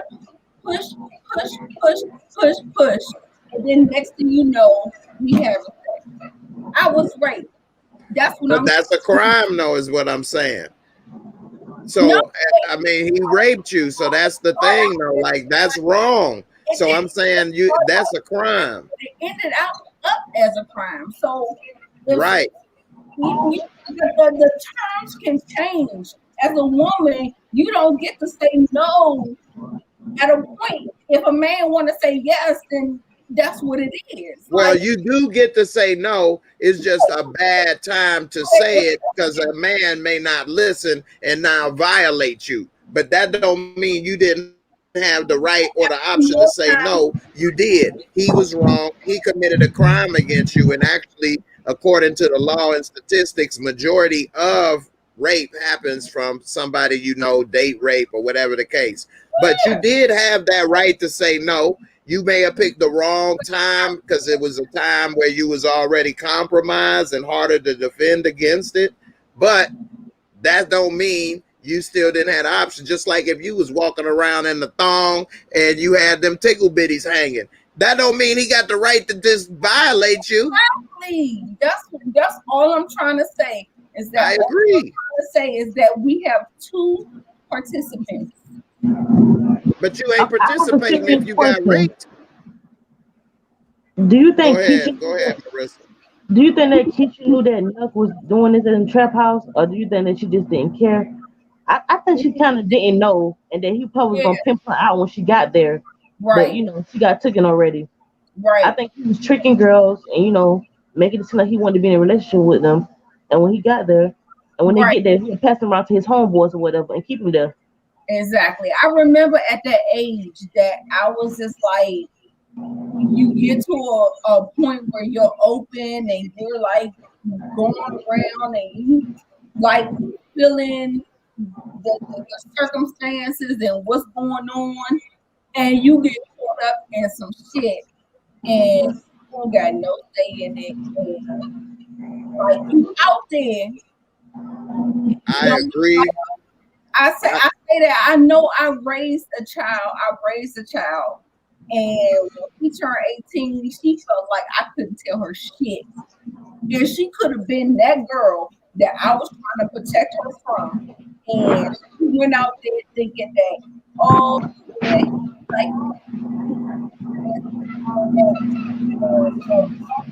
Yo, Mike, we could barely hear you. into another. All right. What you saying, I get, and it's true. I just think that for what Marissa said about Keisha, I think she did know, but also at that age, they trying to be with a baller. I'm with baller. He got my man doing this, he doing that. And so, yeah, she may have been choosing him, thinking that she coming up, got a older dude. She already liked older men, but most women do. We talked about that when I had that one pervert dude on the show. He took it to a whole nother level though.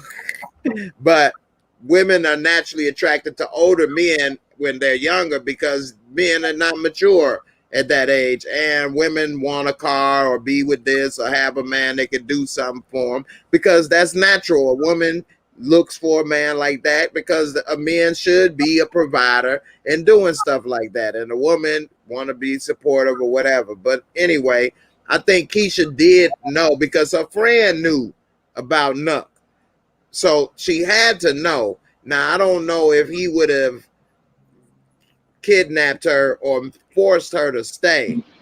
But I think she may have kept coming around liking that lifestyle and That making was the money. question I asked I don't know if last Nuck and on Keisha Monday. ever come into contact either. They should, but Moochie, what you were saying? Hold on, I, Nita, right quick. Let me hear Moochie right quick. I said that was the question I asked last week when Kevin sent Trig and Imani to go up in there because somebody mentioned it in the comments also.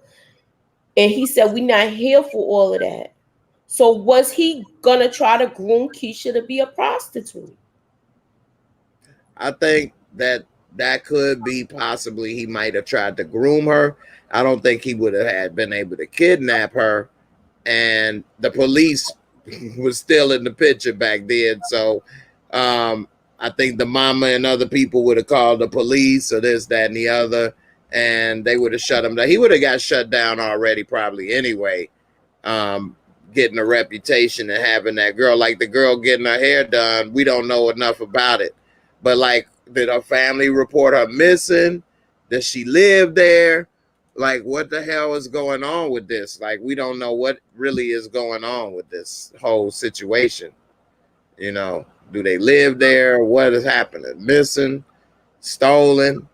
Because if that's the case, why you walking them around to get their hair done at Imani's and you leaving? She might have been You a know damn runaway. well they go. She might have been a runaway and Okay. don't have anywhere to go. That's true. A lot of pimps, that's how they get their women, from being runaways and stuff like that. Even in the show The Deuce, they would be waiting at the bus stop for girls and different stuff. But again, they chose to run away. They choose to be with those guys for security purposes or whatever. And they choose to use sex as a means to come up. Now, don't get me wrong. I'm not saying so to hell with them. They don't have no rights. No, but they have to choose to leave and choose to do something different too. Come on, Nina, what you got? I see you holding it in. I was saying that when you asked about the girlfriend, the Keisha's friend knowing, I felt like she knew surface level that she knew that she was messing with Nuck, but she may not have known what Nuck was about in this whole operation. So was that established that that everybody knew that he was running this ring, or did we know that this nigga had money and yeah, I might try to holler at him if he's trying to holler at me? Right.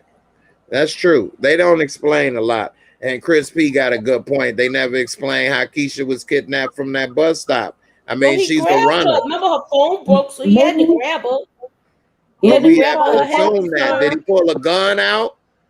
Maybe he started having a conversation with her. She was making conversation. He just grabbed her.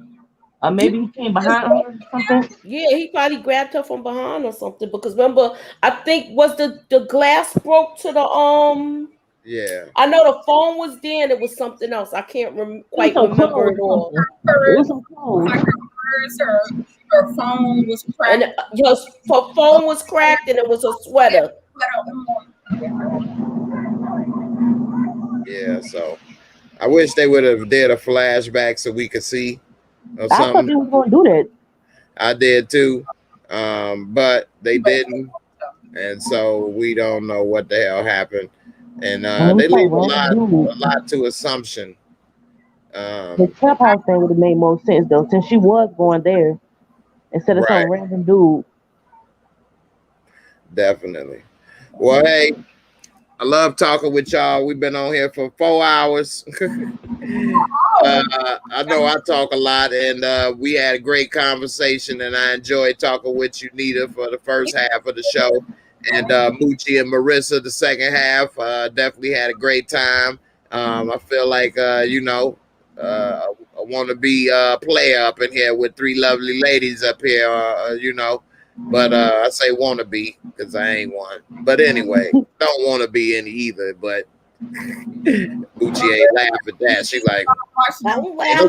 up in here. I'm from I New ain't York. say none of that. I didn't say a word. I'm just listening. I've been uncaught you up here in New York. We don't play that. Flatbush. I'm from the Bronx. No, I'm from Queens. I don't know why everybody either say Brooklyn or the Bronx. No, I'm from Queens. Because that's the most popular that come to mind. But yeah, Queens from Coming to America. Queens. We will go to find my queen. Where will we go? Queens. So anyway, I appreciate y'all, man. It was great talking with you.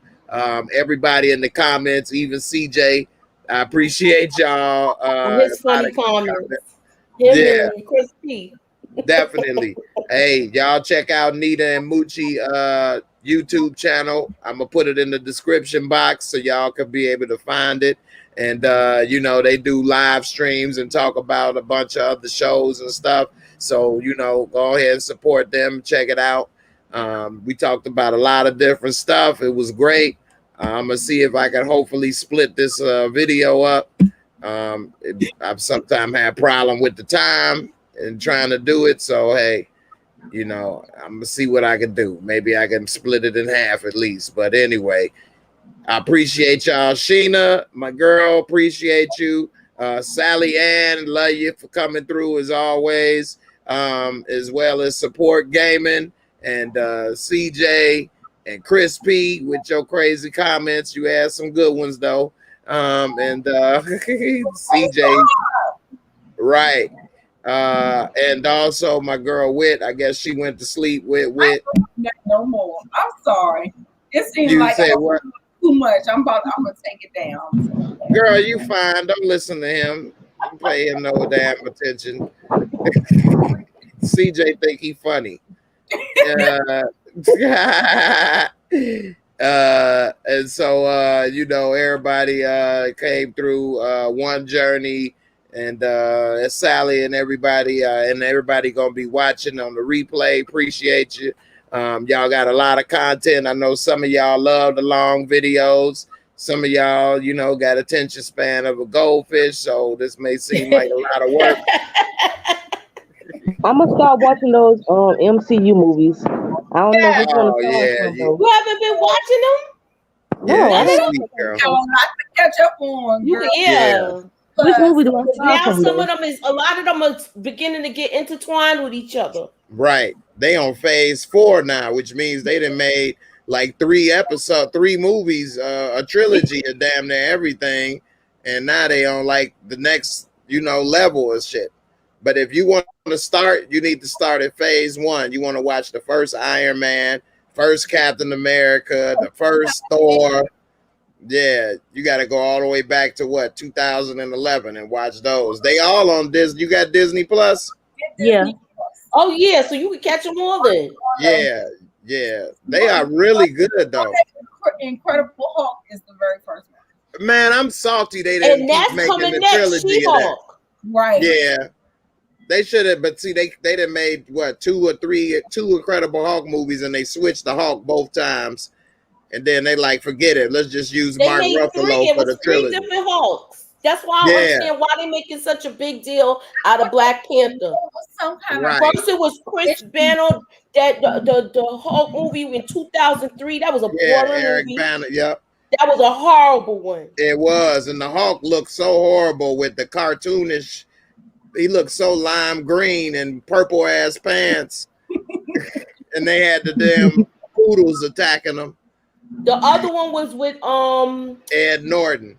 Yeah, and they That said was they had a good, lot of though. problems with him, but that was a good one. That was a good one. right. They just had problems with him as an they had actor. problems with him. That's why they changed it. Right. So yeah, you want to watch that first. Don't watch the one with Eric Banner. No, don't watch that one. That's garbage. Yeah, that's garbage. That's garbage, and it's not part of the MCU.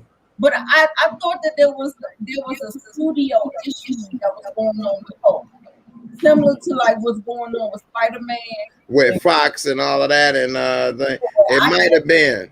It might have been. I'm not sure, but now they own everything.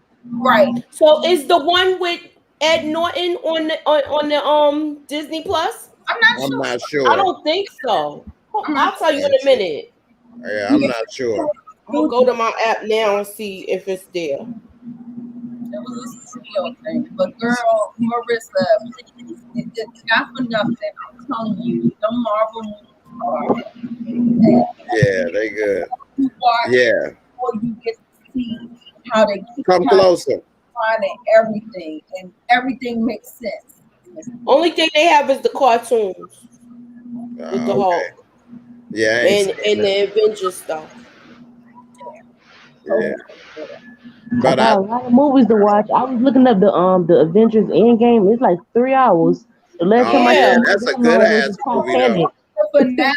Turn the Titanic. Yeah, it was like the whole finale of the whole everything. Yeah, don't even watch that till you've seen about 12 movies. Oh Lord. If you don't go back to Hulk, at least go back to Iron Man 1. Right. You definitely got to go to Iron Man 1, Captain America 1, Thor 1. Then you could watch the very first Avengers. And Guardian of the Galaxy. I like that movie. I like that too. And that's what got me so excited about Phase 4.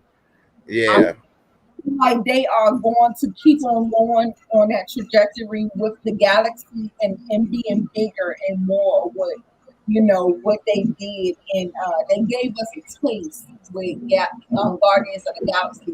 But I really think they about to go full throttle because we got Marvel, and she's a space bee, and then we're gonna really take it. Phase 4, I'm excited. Her best bet is to start with Iron Man. Yeah, Iron Man is one of the best, and I know Terrence Howard, man, he messed that up. Right, he fucked that all the way up. Man, he could have been in about 4 or 5 more movies, Marvel movies. Money, that's money. What he do? Don Cheadle, I'll do it. I think he was what is it? He asking for more money or something? I think so. So that first movie, they had him cast before Robert Downey, and he suggested y'all use Robert Downey because they had just worked on a movie or something together and was cool. And so he got Robert Downey the job because he was still trying to build his career back. If y'all remember, he had, you know, issues with alcoholism and drugs and stuff, and you know, trying to get his career back on track. And Terrence The Howard only movie I got him the remember job. seeing him in was Due Date. That's the only movie I remember seeing Ronnie It is Jones. funny as hell. Yeah, Due Date. Yeah. That's funny. But that came out around the time of Iron Man 1. But you know, he was rebuilding his career back up, and Terrence Howard, they were supposed to give him a little more money or something, because they didn't pay Robert Downey that much money for the first Iron Man. I think only like $1 million or $2 million or something like that. But they had it that if the movie did well, the second movie he would get like damn near around 25 million or something. And we know the rest is history. So he done made over like 100 million or something off of Iron Man roles. So, but yeah, Terrence Howard, he messed that up, and I think they even had an article about that on Celebrity Net Worth. Wow. But yeah, that was crazy. I know he regret that, because he could have definitely had money, even though it probably would have went to his ex-wife. But because Still got that Empire money, so it's good. that money ain't no damn Marvel Cinematic Universe money though. That only Empire money. we got Ed Norton, and we got Terrence Howard. That's the only time they recast people, right? Yep. Look at Robert Downey. That's money right there. 300 million. And they That's gave, money. and he was in and out of jail in the early 90s. Yep. Like he was like really messed up on drugs. Yeah.